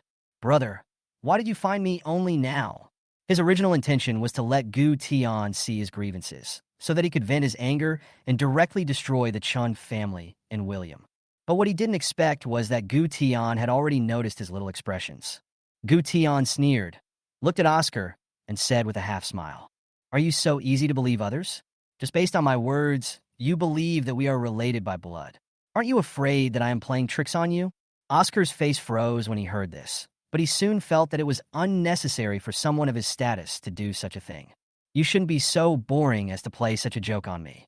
Gu Tian smiled slightly. You are quite clever, but Oscar, what I hate most is people who take advantage of their cleverness to play tricks on me. After saying that, he raised his hand and waved. A ball of black, evil energy came out from his fingertips and hit Oscar's body. The next second, Oscar frowned deeply, and he felt as if countless small blades were cutting his flesh inside his body. Ah! He lay on the ground and rolled around in pain. It hurts? No, brother, I know I was wrong. Please, let me go. Gu Tian supported his chin and enjoyed Oscar's miserable condition to his heart's content, with no intention of stopping. After a few minutes, Oscar felt the unbearable pain gradually subside. He lay on the ground, gasping for breath, and looked like he had been fished out of the water. Gu Tian stood up, walked in front of Oscar, and looked down at him. Kneel down. His voice was not loud, but for some reason, it made Oscar feel a sense of fear from the bottom of his soul. It was as if there was a voice inside his body telling him that if he didn't kneel, this person would kill him immediately. He dragged his weak body, forced himself to stand up, and knelt down obediently. You said you knew you were wrong. So tell me, where did you go wrong? Gu Tian leaned back on the desk, turned around, took the cigarette box behind him, lit a cigarette, and put it in his mouth. Oscar looked up nervously, and when he saw Gu Tian's eyes, which were as deep as an ancient well, he quickly looked away. He was afraid of displeasing the madman in front of him, and his mind was frantically recalling everything that had just happened, trying to find out why Gu Tian was angry. Gu Tian didn't rush Oscar and looked very patient. After a while, Oscar finally found something and said tentatively, I shouldn't play tricks in front of you. Then tell me, what were you thinking just now? Oscar hated the man so much in his heart, but was afraid of suffering the same pain again, so he could only tell the truth. I shouldn't have pretended to be pitiful in front of you, hoping that you would help me vent my anger out of guilt. Gu Tian nodded slightly. Not bad. You have learned your lesson. Get up. Oscar stood up weakly. Gu Tian asked again, do you hate the Chun family and William? Oscar glanced at Gu Tian anxiously. Gu Tian smiled faintly. Why are you looking at me? Just answer whatever I ask. Oscar pondered for a moment and nodded. I hate it to the core. Very good. What you want to do is easy for me, but I have a request now. What do you want? Oscar's eyes lit up, and he instantly forgot how terrifying the man in front of him was. At this moment, he just wanted to kill William and the Chun family. From now on, put away all your cleverness and do whatever I tell you to do. Gu Tian narrowed his eyes and looked at Oscar steadily. If I find out that you are disobedient in any way, I will make you endure the pain you just experienced until you die. Do you understand? Oscar trembled and looked at Gu Tian with horror. I'm asking you a question. Gu Tian's voice sounded even more dangerous. Oscar nodded hurriedly. I understand. Gu Tian nodded slightly. Very good. Let's go back to Chen's house. Chapter 287 He Jie is cured. Brother, how are you feeling? I feel great now, as if the days I spent lying in bed, unable to move, were just a dream. In William's yard, two brothers were walking side by side. He Jie's face was full of smiles at this moment. William really did what he said. In just 1 week, he went from a disabled person paralyzed from the neck down to a normal person who could walk in the sun. Apart from feeling a little weak, he no longer felt any discomfort. To him, it was a miracle, but he knew very well how this miracle came about. These days, William's face turned pale every time he finished treating him. In the last 2 days, I was even helped away by others. He knew that William's efforts were by no means as easy as he said. This time it's all thanks to our Xiaoi. He just suddenly raised his hand and rubbed William's head. William was stunned for a moment. Although he had lived a very long life, this was the second time in his memory that he had been touched on the head with such love and affection. The last time was He Jie in the previous life. He felt an inexplicable warmth in his heart. It's nothing. I'm already very happy that my brother can stand up again. And after all, this matter was caused by me. When William said this, a hint of guilt flashed in his eyes. How can it be because of you? It's just my bad luck. He Jie naturally knew what he meant. Although he had never talked to William about anything about the Chun family, Tina, who had taken care of him in the past few days, had said a lot of bad things to him about everyone in the Chun family. He was not stupid and soon realized that everything William was doing was revenge against the Chun family. But he didn't think there was anything wrong with this. Such a well-behaved child, who only wanted the affection of his family, was forced into this state. It is easy to imagine how cruel the things done by those people in the Chin family were behind his back without his knowledge. Xiao Yi, don't push yourself too hard. If you need any help from me, you must tell me, okay? Although your current abilities and wealth are beyond my reach in this lifetime, I am still your brother after all. There are always things that I, as your brother, can help you with. For example, when you get married in the future and the parents of both parties meet, I will have to step in and help you preside over the situation, right? William found it funny when he heard this, but when he turned around and looked at He Jie, who was looking at him, his eyes were filled with heartache and he couldn't laugh anymore. The warm midday sun shone on He Jie, as if giving him a layer of golden light. It made him look warm and cozy. William suddenly felt a ray of sunshine shining into the endless darkness in his heart. It made him feel that his life wasn't that bad after all. He still has relatives? After a long moment, he nodded gently and grinned. Okay, I'll take charge of the situation then. He just smiled with relief. That's right. You should smile more at such a young age. Don't look so sullen every day. If you are too cool, you won't be able to find a wife in the future. Brother, I'm not an adult yet, so there's no need to rush. But you're already over 30, and you don't have a wife, right? You little brat. You dare to tease your brother? I have high standards. I don't like ordinary girls. William rolled his eyes silently. Okay, then I'll see what kind of fairy you find. Tisk, just wait and see. The one who could be your sister-in-law is definitely not an ordinary person. William knew that He Jie was teasing him on purpose, and he felt warm in his heart. By the way, brother, take this. He took out a small box. He Jie took it and opened it, and found a jade pendant inside. It was emerald green all over, and it was obvious that it was worth a lot of money. This is too expensive. As your brother, I haven't given you anything yet. How can I accept such an expensive gift from you? William smiled faintly. Just accept it. This is the amulet I made. Amulet? He Jie was stunned.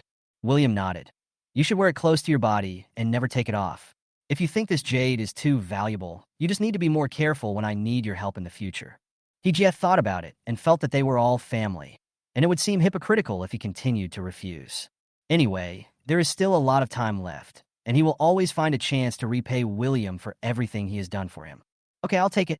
If you need anything from me, just let me know. William looked at He Jie, putting the jade pendant around his neck, and curled the corners of his lips slightly. Brother, I really need you to help me with something. Dad, Mom, second uncle, second aunt, Ajay is unfilial and has made you worried. On his way back, He Jie called his parents because they were still worried. Seeing the old couple and He Yongxing and his wife standing in the yard with haggard faces and red eyes, he felt full of guilt and immediately walked up to the four of them and knelt down. The four of them hurriedly helped him up. It's good that you're back. It's good that you're back. He Yonghui murmured with tears in his eyes. These days, He Yonghui and Tang Taro have been unable to sleep or eat whenever they think about the uncertainty of their only son's life or death. In just a few days, both of them looked much more haggard. Fortunately, after such a long wait, we finally got good news. Tang Taro felt that her tense nerves finally relaxed, and she hugged He Jie and burst into tears. He Yonghui was also wiping tears from his eyes. He Yongxing and his wife Shimei also had tears in their eyes. The two brothers of the He family have had a very good relationship since childhood. So at this moment, they were also happy that He Jie had returned healthy. Brother, sister-in-law, it's cold outside. Ajay has just recovered from a serious illness and must be weak. Let's go inside first.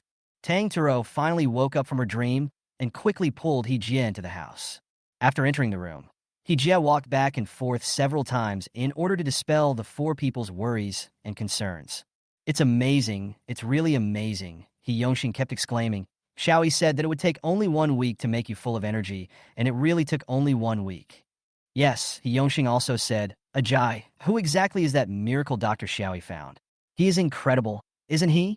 You were so badly injured at the time, but he was able to cure you in such a short time. This is simply incredible. Even Hua Tuo couldn't do this. Sister-in-law, did I remember it wrong? I remember that your face was also injured, Ajay. Sure, Meixiang asked with a puzzled look. Chapter 2, 88 Mission. Tang Tsuro had been thinking only about her son coming back and hadn't thought about any other issues. Now that I have calmed down a little, I became curious when I heard this. You remember correctly, she looked at Ijie. Ajie, the wound on your face was so severe, it's okay that it healed in such a short time. How come there is no scar at all? Ijie chuckled. The miracle Dr. Xiao he found is amazing. He was able to stand up in such a short time, even with my condition, not to mention the flesh wound on my face. Who is that miracle doctor? He's so amazing. If we can get to know him, we won't have to worry if we get sick in the future.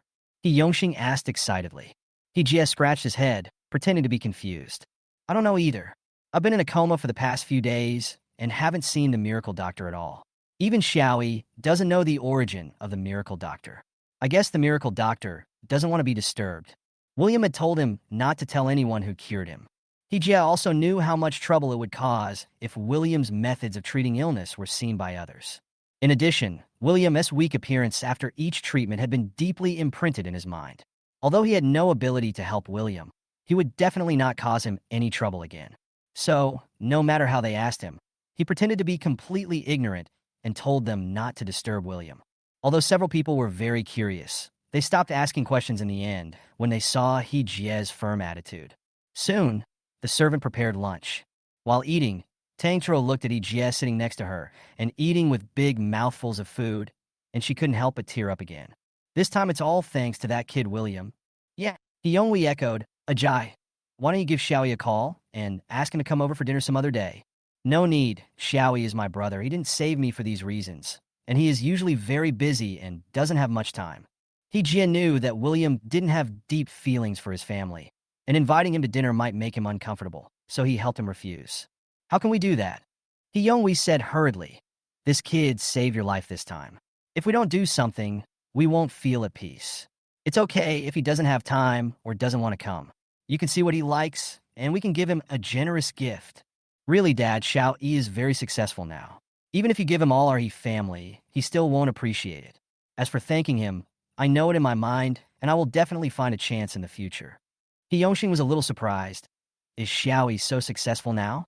Yeah. There was a hint of pride on He Jie's face. He Yongxing nodded. That's good. This child has suffered too much in the Qin family before. No one will be able to bully him when he becomes successful. Mei Xiang sneered. I wonder what the Qin family would think when they see William being so successful. What a bunch of idiots. They abuse their own son, but treat a bastard of unknown origin like a treasure. But looking at the state of the Qin family, I'm afraid they don't have time to think about that now. I heard that Daisy, the second child of the Qin family, also has her hand disabled, so she can never be a doctor again. Daisy's hand is broken? Tang Tsuro has been thinking about her son all the time and has not paid any attention to the Chun family's affairs. Yes, I heard that she and Oscar Dora had a car accident some time ago, and the car drove into the river. The mother and son were fine. Only her hand was broken. If there hadn't been a kind person passing by, she would have probably lost her life. And I heard that the mother and son didn't care about Daisy at all. They just got ashore and ran away. After hearing this, Tang Tsuero sneered. I don't know what's wrong with Dora. Her daughters have all been harmed by that adopted son, and now she still treats that adopted son like a treasure. Having said this, she looked at He Jie. Ajay, let me tell you, our family has now publicly severed ties with your aunt. She is no longer a member of our family, and you are not allowed to contact her in the future. You've publicly severed ties? William didn't tell him these things. He naturally didn't know that the day after he was picked up by William, the He family publicly issued a statement and completely severed ties with Dora. Afterwards, Tang Tsuro told He Jie everything Dora said at the door of He Jie's ward that day. After listening to this, He Jie was also a little angry. Don't worry, I won't have any contact with her anymore, not only for me, but also for Xiaoyi. In his opinion, the person in the Chun family who had wronged William the most was Dora. William would not forgive her, and he would naturally not have anything to do with her. Tang Tsuro nodded and didn't say anything else. After dinner, He Yongxing and his wife went home. He Yonghui called He Jie to the study and asked, Jie, tell me honestly, did Xiao Yi not allow you to tell me who the miracle doctor who saved you is? He Jie didn't expect He Yonghui to be so perceptive, but since things had come to this point, there was no need to continue hiding it, so he admitted it. However, he still didn't say that the person who did it was actually William himself. He Yonghui did not pursue the matter any further, but instead changed the subject. Ajay, our company's main business is skincare products. As you know, the company's performance is getting worse year by year. I see that after the wound on your face healed, there is no scar at all. You must have used something to remove the scar. Can you see if it is possible to cooperate with that miracle doctor? Hearing this, Hee-jie fell into deep thought. He actually had a scar on his face at the beginning, which was very long and obvious. It was only after William applied a black ointment on him that he recovered. If this ointment can really be launched on the market, it can really help William make a lot of money. However, he was not sure whether William was interested in this matter, and he did not want William to think that he wanted to use him to make money once his injury healed. So he didn't agree to it and just made up an excuse to get away with it. He Young-wee was not a particularly strong father. Although he felt a little regretful, he quickly put the matter behind him. After coming out of Hee Young-hwee's study, Hee-jie drove to the hospital. He was going to go and show up in front of the three Chun sisters. This was the task William assigned to him. He could actually guess William's plan, but he didn't think there was anything wrong with it. All along, because he couldn't stand Oscar's hypocritical look, and the Chun sisters loved Oscar very much, his relationship with the Chun sisters was not very good. Especially after William came back and saw the difference in their treatment of William and Oscar, he felt that the Chun family was all sick in the brain. Now they have become like this because of Oscar, and William is getting better and better with his own abilities. To be honest, he is also happy for William. Since William didn't want to let them go, he, as the one who had received great favor from William, was naturally willing to help him. When he arrived at the hospital, the first person he went to see was Daisy. When he entered the ward, Daisy was staring at her cell phone. When she saw him, Daisy first subconsciously called out cousin, and then her eyes widened in surprise as if she had seen a ghost. Cousin? Are you my cousin, Hee-jie? Chapter 289 is William. Second cousin, are you okay? I came to see you. Hee-jie had 3 bouquets of flowers in his hand. He placed 2 of them on the ground at the door of the ward, took the other bouquet, and walked to the bedside and placed it on the bedside table. Daisy looked as if she had seen a ghost and stared at Hee-jie. Cousin you, how are you? She wanted to say something, but her mind was completely blank. What's wrong with me? Hee-jie knew exactly why she looked like this, but he still pretended not to know and frowned slightly. Daisy a while to regain her senses. She could no longer sit still, so she threw off the quilt and got out of bed, pulling Hee-jie to look left and right, as if she was trying to confirm whether the person in front of her was really her cousin who had a high probability of becoming a vegetable. She even wanted to pinch his face, trying to find evidence that the man in front of her was an imposter. Second cousin, what are you doing? A trace of disgust flashed in Hee-jie's eyes, and he leaned back slightly. Impossible. This is absolutely impossible. Daisy murmured, shaking her head in disbelief. What's impossible? You can't be my cousin. I asked your attending doctor, and he said that your chances of waking up are slim. Even if you wake up, your body parts below the neck are paralyzed. There is no way you can stand up. You're talking about this. Hee-jie smiled faintly. You're right. I was really badly injured at the time, but fortunately, I was lucky enough to meet a miracle doctor who cured me. Daisy was completely stunned. As a doctor, although the direction was different, she could also confirm that given Hee-jie's condition at the time, it was impossible for him to stand up. Not to mention that he stood up in such a short time, and the most outrageous thing was that he seemed to have never been injured. This is simply a fantasy. She would rather believe that the Hee-jie in front of her was fake. Impossible. You are lying. You are not my cousin. Who are you? Daisy became a little agitated and grabbed Hee-jie's arm tightly. Hee-jie frowned slightly. Second cousin, what's wrong with you? Who else can I be if I'm not your cousin? As he said that, he sighed and pulled Daisy's hand away. Second cousin, I know you are in a bad mood because of the injury on your hand. Forget it, you should have a good rest first. I will go see fourth cousin. Having said that, Hee-jie turned and walked to the door, picked up the remaining 2 bouquets of flowers, and left the ward. Daisy's mind was working frantically. The image of Hee-jie just now and the image of him lying on the hospital bed, bandaged like a mummy, kept switching back and forth in her mind. Suddenly, Hee-jie's words flashed through her mind. I was lucky. I met a miracle doctor who cured me. Miracle doctor, miracle doctor, Daisy murmured, raising her hand that was still wrapped in bandages. Such a serious spinal injury can be healed in such a short time. Then my hand. Having said this, she was startled and quickly walked towards the ward diagonally opposite. She walked into Daisy's ward. Daisy and the other 2 were all staring at Hee-jie in a daze, just like she had just done. Cousin, which miracle doctor cured you? Daisy didn't even look at the other people. She rushed straight to Hee-jie and looked at him with crazy eyes. Second cousin, what's wrong with you? Hee-jie frowned slightly. Fiona knew about He Jie's previous injuries and was afraid that he, who had just recovered from a serious illness, would be hurt by Daisy, the lunatic, so she quickly stepped forward and tried to pull him away. Daisy, are you crazy? My cousin's injury has just healed. You are so strong. What if you hurt him again? But at this moment, Daisy only had the miracle doctor in her mind and pushed her away. Cousin, tell me how that miracle doctor you mentioned cured you. No, just tell me his name and where he lives, and I'll go find him myself. Chun Lang was still confused at first. She didn't know the details of He Jie's injuries, but she heard from David that He Jie's injuries were more serious than hers. But now He Jie was standing in front of her.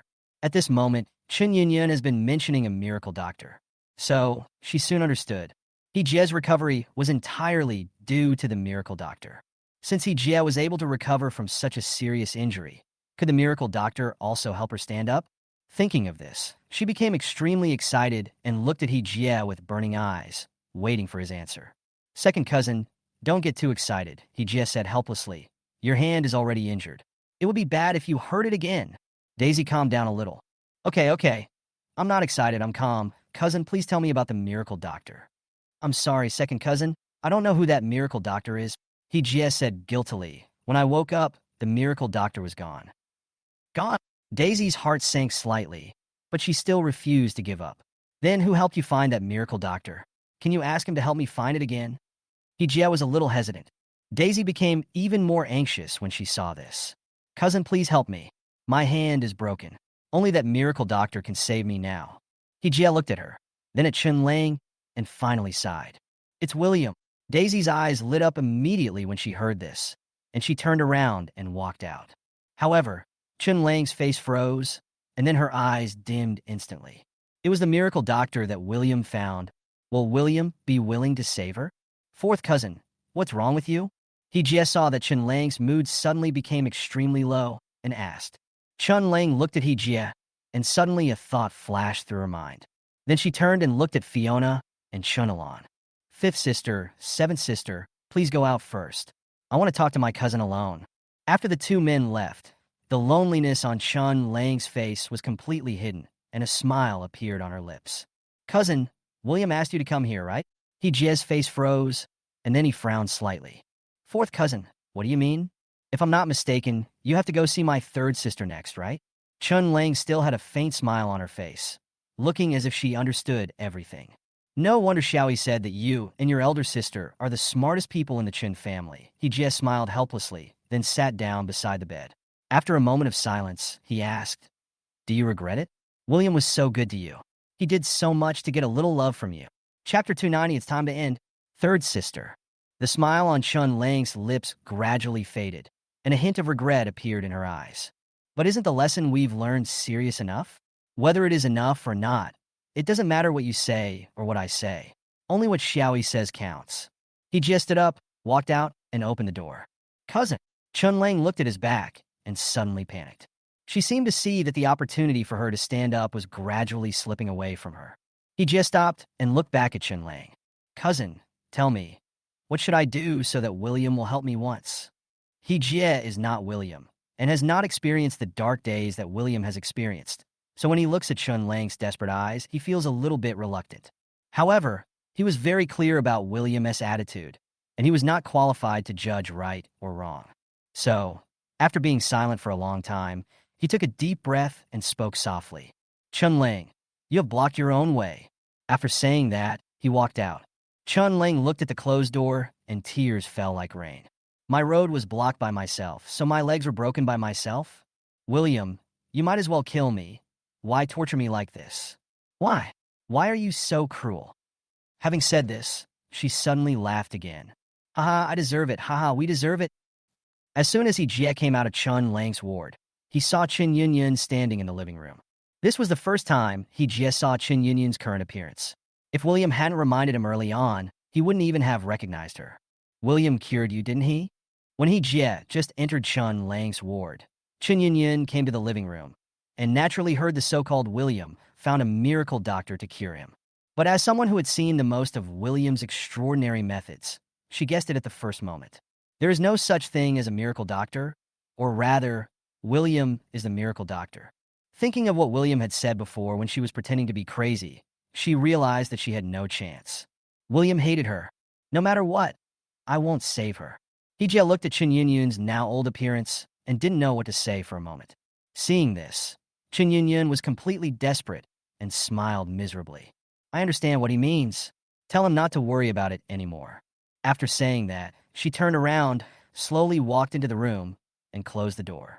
He just stared at the closed door for a long time, then sighed deeply, turned and left. He suddenly felt a little suffocated. He returned to the car and took a long time to calm down. He took out his mobile phone and sent a message to William. I have finished watching all 3 of them. Good up. Hijia looked up at the hospital's inpatient building, his brows full of worry.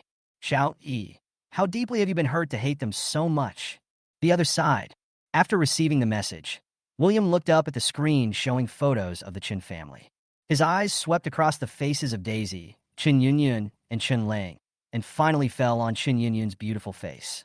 It's time to end it. Third sister. After that, he turned on his computer and sent out an email. Chun Yunyun thought that the complete collapse of her hopes was William's final revenge on her. But what she didn't expect was that her hell had just begun. While Chun Lang was away and Fiona was out looking for a nurse, several paparazzi rushed into her ward and took pictures of her frantically. Chun Yunyun was startled. After realizing the identities of these people, she immediately pulled up the quilt to cover her face and threw everything at hand at the paparazzi. Get out! All of you, get out! She yelled at the top of her lungs. After the paparazzi got what they wanted, they didn't stay any longer and ran away quickly, fearing that they would be caught by the hospital security. Soon, the trending search 井号陈云云少女变老妇人井号 became a hot search. A few high-definition close-up photos of Chun Yunyun in a video caused a sensation on Weibo. Many people simply did not believe that this was the bright and charming superstar Chun Yunyun, and they clamored for Chun Yunyun to come out and clarify the rumors. But how can Chun Yunyun dispel the rumors now? Soon, netizens compared Chun Yunyun's current face with her previous one, and used the identity of Chin's family to support their claims. Some people even got hold of Chun Yunyun's medical records. In just one afternoon, it was confirmed that the old woman with the hideous scar on her face was Chun Yunyun. The few remaining fans of Chun Yunyun seemed to have gone crazy and refused to believe that the ugly old lady on Weibo was their former little princess. They went to the hospital together, claiming that they wanted to find out the truth and clear Chun Yunyun's name. But after the paparazzi made a fuss, the hospital was on guard, and they couldn't get in at all. So they started shouting at the end of the corridor, clamoring for the old lady who was photographed to come out and explain things for Chun Yunyun. Seeing that they were all little girls, some of them were even minors, the security guard did not do anything to them. Unexpectedly, they took advantage of this loophole, and a little girl slipped in when the security guard wasn't paying attention. If Fiona hadn't stopped her, she would have even rushed into Chun Yunyun's ward. After this incident, the hospital could no longer care about anything else and directly called the police to take everyone away. At this moment, Chun Yunyun completely collapsed. She drew the curtains in the ward tightly and dared not turn on the lights. She hid under the quilt, shivering all the time, and kept muttering, I'm not Chun Yunyun. I'm not Chun Yunyun. Third sister. Fiona was really worried about her, so she went into her room in the dark and patted her quilt gently. Ah! Chun Yunyun screamed, and her body shook even more violently. It's not me. I'm not Chun Yunyun. Don't take pictures of me. Don't take pictures of me. Fiona looked at Chun Yunyun like this, and her eyes turned red with heartache. Third sister, it's okay. There's no one here. They've all left. Don't be afraid. It's okay now. After hearing this, Chun Yunyun stopped shaking so violently. She tentatively poked her head out, and seeing that everything was quiet, she felt relieved and murmured to herself, They're all gone. It's good that they're gone. As she spoke, she suddenly thought of something and grabbed Fiona's hand. Seventh sister, call Dad and ask him to get more bodyguards over here. Don't let anyone see me. Absolutely not. Third sister, go quickly. Fiona had no choice but to turn around and walk out. Chun Yunyun seemed to think she was too slow, so she got out of bed and pushed her. After she left the door, she slammed the door shut and locked it. Just as I was about to go to bed and continue hiding, the TV in the room suddenly turned on. Her once beautiful face clearly occupied the entire screen. Chun Yunyun was stunned for a moment, not knowing what was going on. The next second, the photo on the screen disappeared. Instead, there is a Weibo page. 井号陈云云少女变老夫人井号 This entry still tops the trending search list. Chapter 291, she is so ugly. She deserves it. It's all karma. Chun Yun suddenly realized something and walked towards the TV involuntarily. On the screen, a mouse light moved slightly and clicked on the entry. The first one is a comparison of Chun Yun's photos before and now. Don't turn it off quickly. Chun Yun raised her hand and grabbed the TV. But the TV picture was still sliding slowly downwards. Fuck, is this really Chun Yun? How come she looks so old? Did something happen to Chun Yun? Was she sucked dry by a ghost on that show last time? Oscar sucked her energy dry. Is this true? I said that they have a special relationship. Otherwise, why would she treat her own brother like this for a brother who is not related to her by blood? As for the previous one, although I also think Chun Yun does not deserve sympathy, this is not a reason for you to make up dirty rumors. What I can be sure of is that Chun Yun and Oscar do not have the kind of relationship you say. Although she is in a miserable state now, I really can't sympathize with her. I heard from someone in the production team that Chun Yun was disfigured on the show. It was Oscar who did it. Have you forgotten? Last time, a video was leaked, and Oscar and his fourth sister conspired to kill William. In the end, it was her karma that she ended up like this. That's right, she deserves it. Every time I think about the time I was a fan of her, I feel ashamed. It would be better if she was locked up together with Oscar. Oh my god, what kind of ghost story is this? Why did Chun Yun suddenly become like this? It's so ugly. Please stop scaring people. Chun Yun read the comments one by one like a masochist. She deserves it. So ugly. If I get old like this, I won't live anymore. Haha, she treated William like that before. Now this is her retribution, right? This is a great gift from Oscar. So please accept it. For some reason, the comments made up of text seemed to suddenly have voices and lingered in her ears. Then, these voices seemed to have a source, and all the familiar faces gathered in her mind. Those were the fans who once cheered crazily for her. And now, all these fans in her mind are insulting her with the most vicious and harsh language. Then, the faces of Shinu, Oscar, Dora, Hijie, and William flashed through her mind one by one. Will you give me all your luck? Third sister. Do you like the gift I gave you? You have to be nice to your brother, Oscar. Okay? You have blocked your own way. Since you don't know how to live, then just go die. Everyone's faces and words kept circling in her mind. Shut up, shut up, shut up, she screamed, and her hands seemed to be suddenly filled with a huge force, pulling the TV off the wall and throwing it heavily to the ground. The TV screen instantly shattered into a spider web. The world suddenly became quiet for a moment. But the next second, the voice in my head sounded again. She's so ugly. She deserves it. It's all karma. Chun Yun covered her ears and screamed wildly. No, I'm not ugly. I'm not ugly. I'm the most beautiful. I've been on so many magazine covers. I am a goddess in ancient costumes. I am a goddess. Many people like me. I have more than 10 million fans. They all like me. They all call me Little Princess and Little Fairy. I don't deserve it, no. It's Oscar who is hurting me. They are all hurting me. William, yes, Brother William can save me.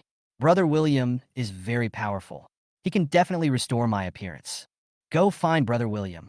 Brother William is the most obedient and likes me the most. He will definitely help me. No, Brother William hates me. He won't help me. He watched me become what I am now step by step. I'm the one who let him down. I deserve it. Yes, I deserve it. This is all my karma. Yun. Outside the door, David rushed over after receiving Fiona's call and heard the voice in Chun Yun's ward and knocked on the door hard. Yun, what's wrong with you? Open the door. Dad is here. When Chun Yun heard the noise outside, her face was filled with fear. They're coming, they're all coming. I have to hide. I can't let people see me like this. I am so ugly now. If they see me, I will have no fans. Yes, hide. Hide well. Chun Yun muttered to herself as she ran to the bed, pulled the quilt over her, and covered herself tightly. David was worried that Chun Yun would do something stupid, so he asked Fiona to ask the nurse to get the key. After opening the door, David quickly turned on the light and saw the mess in the house. Chun Yun was hiding under the quilt, and no one knew what she was saying. The sound was muffled, and I couldn't hear anything. Yun, don't be afraid. Dad is here. David walked over and gently pulled the quilt. After Chun Yun poked her head out and saw the light and David and his companions, she immediately screamed and covered herself with the quilt again. Go away. Don't look at me. Go away. Seeing this, David felt extremely tired. He's really tired. He just felt as if a hand was dragging him and the entire Chen family into the abyss, making him lose hope. Forget it. Let her be alone. He turned around and left helplessly. No one noticed that on the TV that was smashed by Chen Yunyun, a faint red that was flickering gently. At the same time, William looked at the trembling ball curled up in the quilt on the computer screen, and the corners of his lips curled up slightly. Then he clicked the mouse, and the image on the screen switched to the surveillance camera at the door of his home. In the picture, Daisy was still standing outside the yard, looking inside with an anxious look on her face. "Brother William, save me. Please save me, okay? I really have no other choice. I'm a doctor. If I can't hold a scalpel, what's the point of living? You can save my cousin. Why can't you save me? I am your biological sister." William listened to these desperate words without any ripples in his heart. He turned his head and looked out the window. Dark clouds were rolling outside. It's going to rain. Chapter 292, Really Crazy. At daybreak, Chen Yunyun gently opened the door of the ward. Several people in the living room were still sleeping soundly because they had been tossing and turning all night. David was worried that Chen Yunyun might have some problems, so he didn't leave and fell asleep on a single sofa. Chen Yunyun tiptoed out and took away the makeup bag that Chen Lan had placed on the table. After returning to the room, she poured all the cosmetics on the floor, then sat down and started putting on makeup. Lipstick, blush, eyebrow pencil. She would apply whatever she saw on her face. There was a light in his eyes, and he was muttering something. "I'm going to make a movie. I'm a top star. I have a lot of fans. I want to be beautiful, beautiful." It was raining heavily outside the window. At this moment, she was like a tireless robot, applying layer after layer of rain on her face like plastering a wall. "Third sister." A voice sounded in her ears. She paused in applying lipstick and turned her head to look over. "Am I beautiful?" Chen Yunyun asked with a smile. Suddenly, a flash of lightning illuminated the dim room and also illuminated Chen Yunyun's face. Fiona screamed in fright when she saw her pale face with messy eyeshadow and lipstick. David and Chen Lan were awakened by the sound and rushed in. Looking at Chen Yunyun's terrifying face that looked like a ghost, both of them were stunned. Yunyun, what are you doing?" David asked in disbelief. Chen Yunyun grinned. "I'm putting on makeup. I have a movie shoot today and a magazine shoot. There are a lot of fans outside. Is the car here? Where are my clothes?" The three people in the room were all stunned.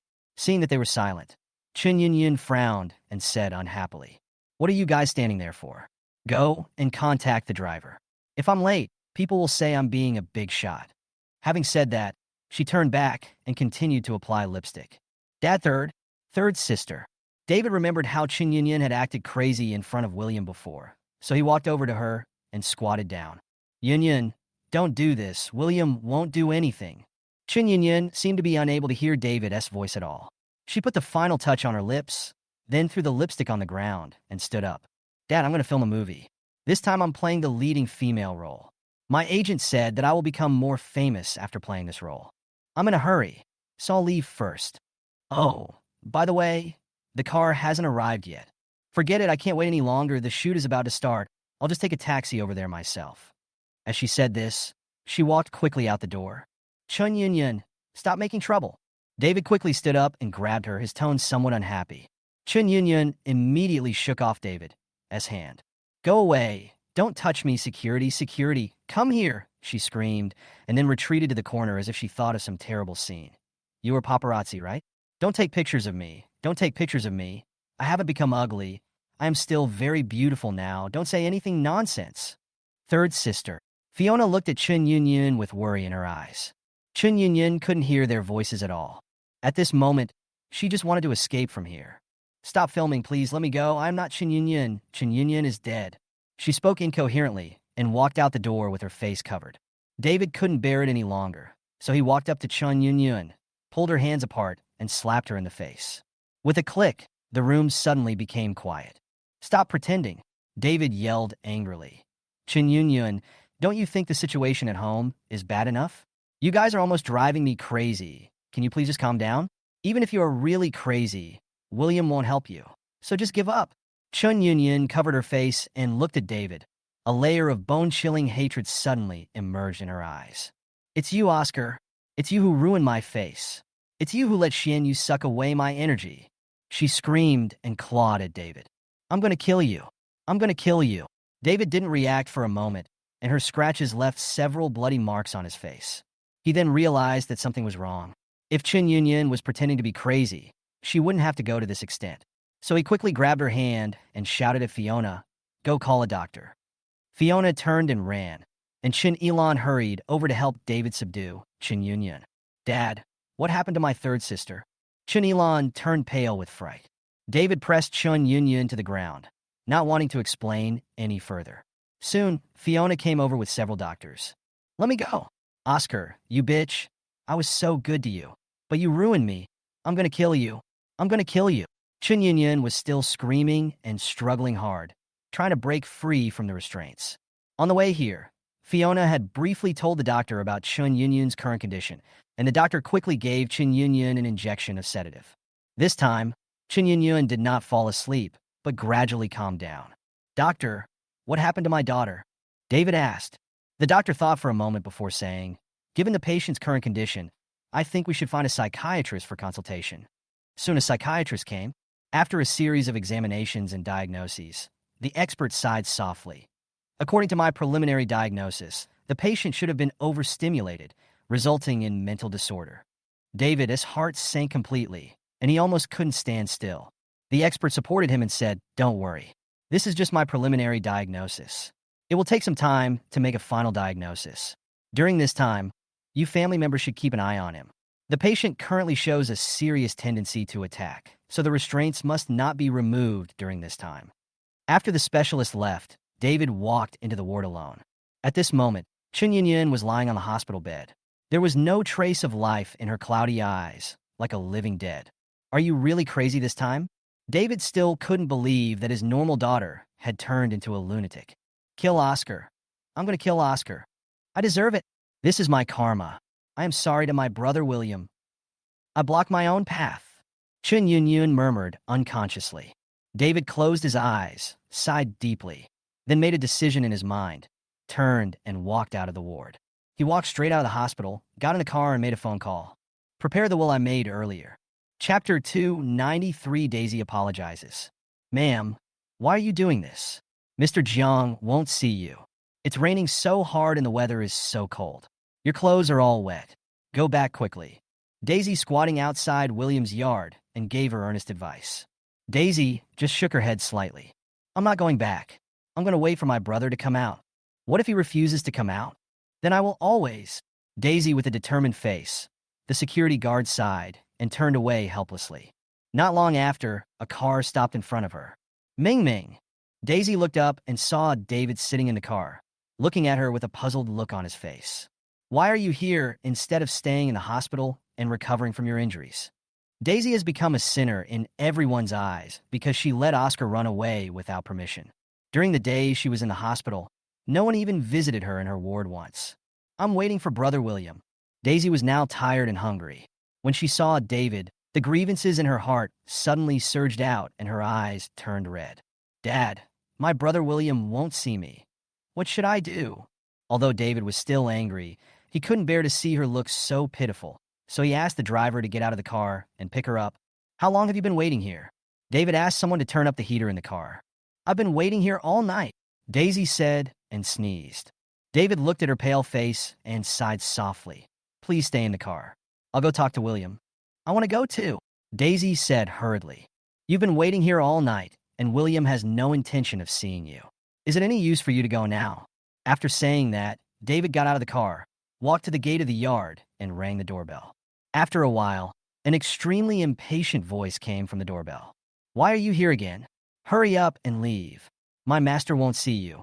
David was very familiar with this voice because the girl had always chased him away every time he came here last few times. But now William is his only hope, and he will not give up no matter what. This time, he must see William. "Little girl, please tell William that I came here for something very important." Before David could finish his words, he heard a beep and the call was cut off. The smile on David's face froze, and he stood there holding the umbrella, not knowing what to do. After a long moment, he sighed softly. But he didn't plan to give up. William would go out eventually, so he would wait here and have a good talk with him when William went out. As long as William can see his sincerity, there is still a glimmer of hope. He thought so. After a moment, the sound of a car engine came from behind. He turned his head and saw He Jie getting out of the car. Uncle! He Jie was surprised to see David, but after a moment, he realized that the current situation was a bit troublesome. Jai, are you here to see William? David asked. He Jie hesitated for a moment, even though he knew that the other party would most likely follow him into William's house, making William unhappy. But at this point, he was too embarrassed to deny it and could only nod reluctantly. David didn't say anything, but just silently stepped back a little. He Jie thought to himself that he was unlucky, but he had no choice but to walk over and ring the doorbell. Are you annoying? I've already told you I won't see you. Why are you still pressing the button? Tina's unhappy voice sounded again. He Jie said helplessly, Xiao Jing, it's me. Tina was stunned for a moment, then said apologetically, It's Brother Jie, please come in. After that, she paused and added, No one else is allowed to come in, otherwise I will ask the security guard to drag them out. When He Jie saw the open gate, his face was full of embarrassment. Uncle, then I... He pointed inside.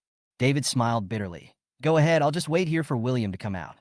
He Jie nodded, sighed, and then walked inside. At this moment, Daisy suddenly opened the car door and rushed in with He Jie. Daisy, what are you doing? David shouted loudly and chased in. He came here to ask for favors, not to provoke others. He Jie stopped and looked at Daisy with a frown on his face. Second cousin you? Cousin, I'm sorry, I must see Brother William today. Nonsense. David was angry. William clearly doesn't want to see you. If you still do this, want to make him even angrier? Go back quickly. I will take your matter to heart. Daisy heard this, thought about it, and then shook her head. No, Dad, this is my own business. I have to see Brother William in person before I can feel at ease. Having said that, she didn't wait for David to speak and ran inside quickly. Daisy, stop right there. David was so angry that his face turned black, but Daisy didn't listen at all. She ran to the door and waited for He Jie to knock on it. He Jie was also a little annoyed and even wanted to turn around and leave. But at this moment, the door suddenly opened. William stood at the door, cell phone in his hand, looking at Daisy with a mocking expression. Daisy, I haven't seen you for a few days. You have become so shameless. Daisy didn't care about William's sarcasm at all at this moment. She took a step forward and tried to grab William's hand, but William took a step back with a look of disgust on his face. Daisy also saw William's attitude and knelt down directly. Brother, you can help my cousin find that miracle doctor. Please help me too. My injury is not serious. It's only my hand. Please help me find that miracle doctor and heal my hand. I'm the one who let you down for what happened before. I kneel down to apologize to you. As long as you help me this time, I'll agree to whatever you want. William looked at Daisy expressionlessly. Xiao Yi, this is just an accident. He Jie was afraid that William would misunderstand him, so he quickly explained. William smiled faintly. I know, go in. It's cold outside. He Jie then breathed a sigh of relief and went into the house. William glanced at David. David took a step forward and came to the corridor, wanting to say something, but the next second, William turned around and went into the house. But he deliberately left the door open.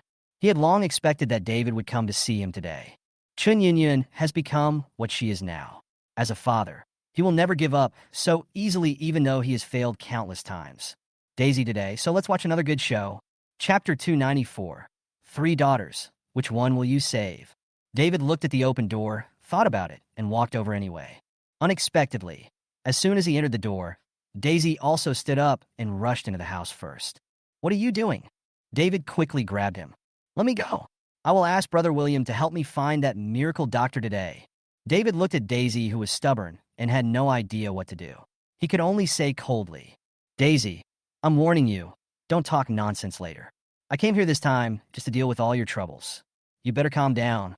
If I see you acting on your own again, I will never recognize you as my daughter again. When Daisy heard David say this, she felt a little relieved and nodded. I see. William saw David walk into the room and looked up at him. What do you want from me?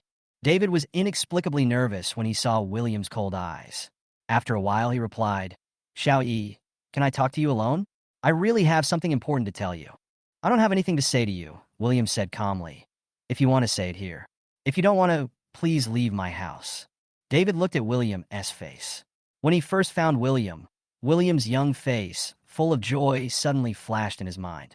But now, every time William faced him, He always looked cold as ice. At this moment, he felt as if his heart was stabbed with a knife, and the pain was so severe that he couldn't breathe. He pushed his own son away. After a long while, he took a deep breath, walked to the sofa opposite William, sat down, and took out a file bag from his coat. He opened the briefcase, pulled out a document, and placed it in front of William. Shout E. This is the will I made before. William glanced at David, then picked up the will and flipped through it casually. After seeing the distribution plan of the will, he raised his eyebrows slightly. You're quite generous. You actually left most of your inheritance to me. Shout E. You can take a look at the date of this will. David was worried that William would make this will because he needed something from him. So he explained, I know that I, as a father, have been sorry to you in the past. When I made this will, I didn't expect you to forgive me. I just wanted to make it up to you as much as I could. William chuckled and threw the will on the coffee table. So, why are you showing me this will now? Let me guess. Is it to ask me to help you find a miracle doctor to save your daughters? David was silent for a moment, then nodded slightly. Xiaoyi, this time your third sister is really crazy. He choked. I know you have the ability to save your three sisters. Just think of it as me begging you to help them. They're still so young. William stared at David expressionlessly for a long time before he asked, I want to ask you, if I were lying in bed unable to move, or if I were the one going crazy, would you beg for help like this?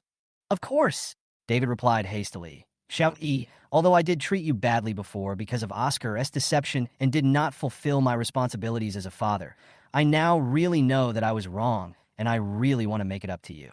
When William heard this answer, a mocking smile appeared on his lips. So you're using the inheritance to disgust me? David, given Chin's current condition, why do you think I like her? Also, have you asked Chun Yuan and Chun Lang what happened in the Red Fog? David didn't know what to say, but his intuition told him that what happened in the Red Mist was definitely not a good thing for him. William continued, You have also heard the recordings of your fourth daughter and adopted son. They wanted to kill me and take away the game company under my name. Remember? David turned pale. After I went up the mountain, your third daughter's boyfriend colluded with his adopted son and tricked me into the Red Mist, hoping to take the opportunity to kill me. Your two daughters were there, and I gave them a chance. I asked them to go with me, but they didn't want to. They just wanted to kill me.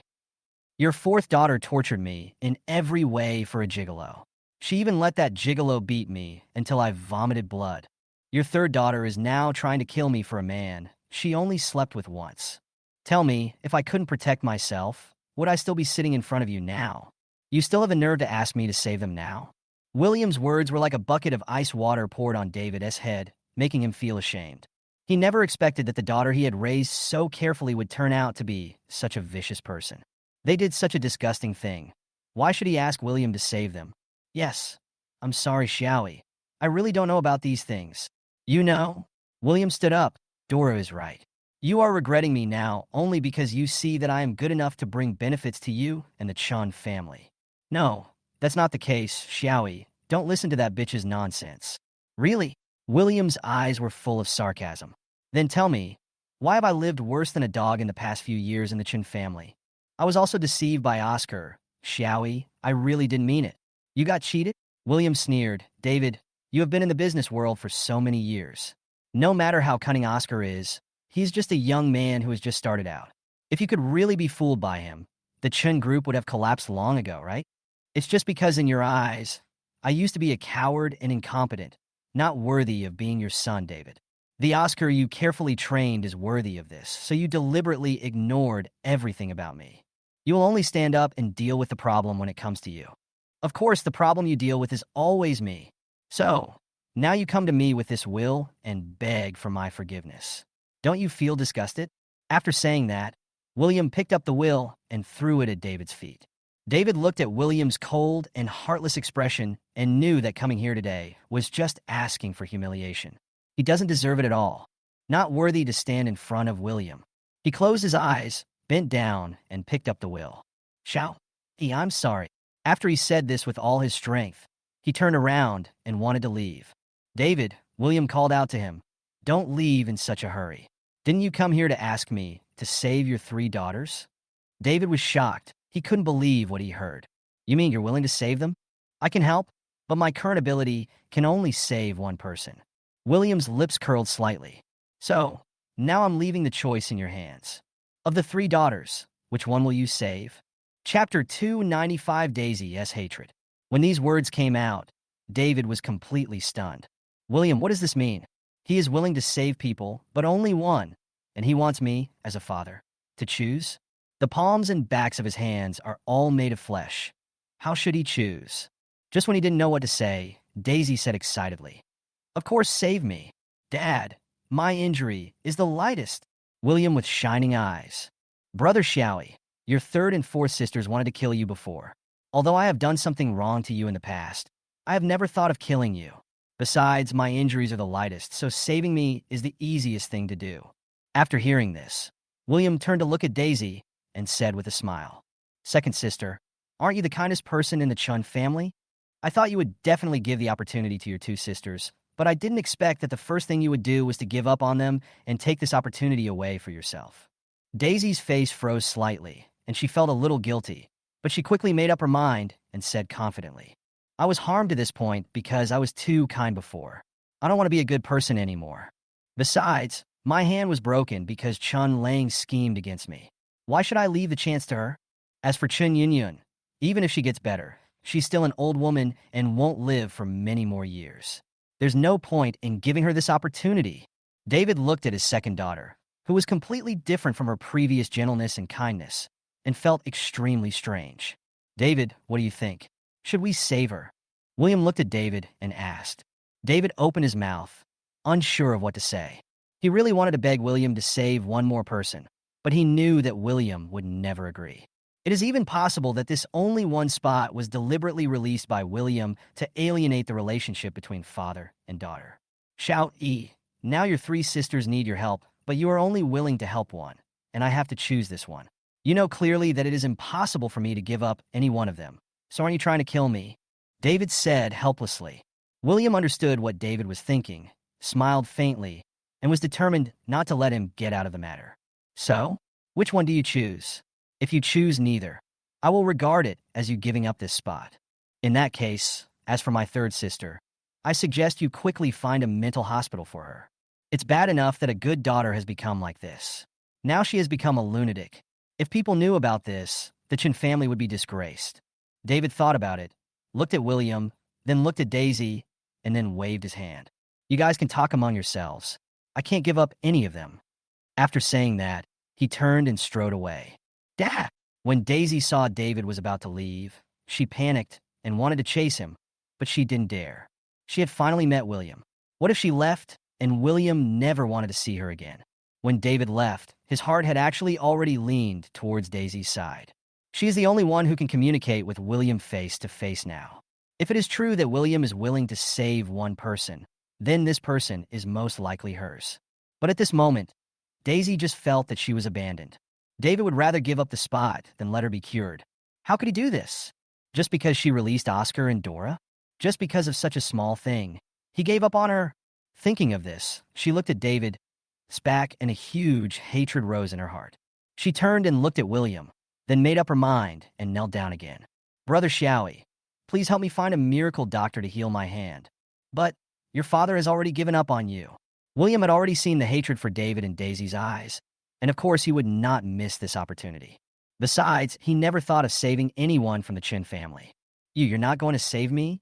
Daisy looked at William in disbelief. "Second sister, you know how you got hurt. I'm not as kind as you are. I don't have the hobby of being a saint. But you even saved my cousin. Why don't you save me?" Daisy's expression suddenly turned ferocious. "Just because he was sincere to me." William's eyes turned cold. Daisy was instantly choked. Even if she was slow-witted, she could see now that William could not save her. She didn't understand why William was so cruel. Even though she had done something wrong to William, she had already felt remorseful. She has always wanted to make amends, but he never gave her a chance. How can she blame her? "William, I'll ask you one last time. Will you heal my hand or not?" She looked at William with hatred in her eyes. Incurable. William had a hint of sarcasm on his face. "Well, William, you'd better remember what you said today." "So what?" Daisy, swear to God today that one day I will make you regret it." "Threatening me?" William couldn't help laughing. "Okay, I'll wait for that day to come." Daisy looked at William with eyes that gradually became colder. After a long moment, she snorted coldly and turned away. "Daisy, William suddenly said, like you said, we are biological siblings after all. Considering this blood relationship, I can show you a way. Daisy stopped and looked back at William, a glimmer of hope suddenly rising in her heart. If you want to heal your hand, go find your boyfriend. Daisy frowned slightly when she heard this. Ling Yuan? How could a psychiatrist from Ling Yuan possibly cure her hand? She soon realized that William was just trying to disrupt her thoughts and wanted her to go to Ling Yuan with full confidence. When she found out that Ling Yuan couldn't cure her hand, she might blame Ling Yuan for it, affecting their relationship. Thinking of this, her hatred for William deepened. William, you are the most hypocritical and despicable person I have ever seen in my life. After that, she strode away. The room fell silent for a moment. William picked up the phone beside him and looked at the call page. Fourth sister is really patient. She has listened to me till now. Chapter 296, Chun Lang's phone call. 20 minutes ago, William received a call from Chun Lang. It was you who caused Chen Yin to go crazy, right?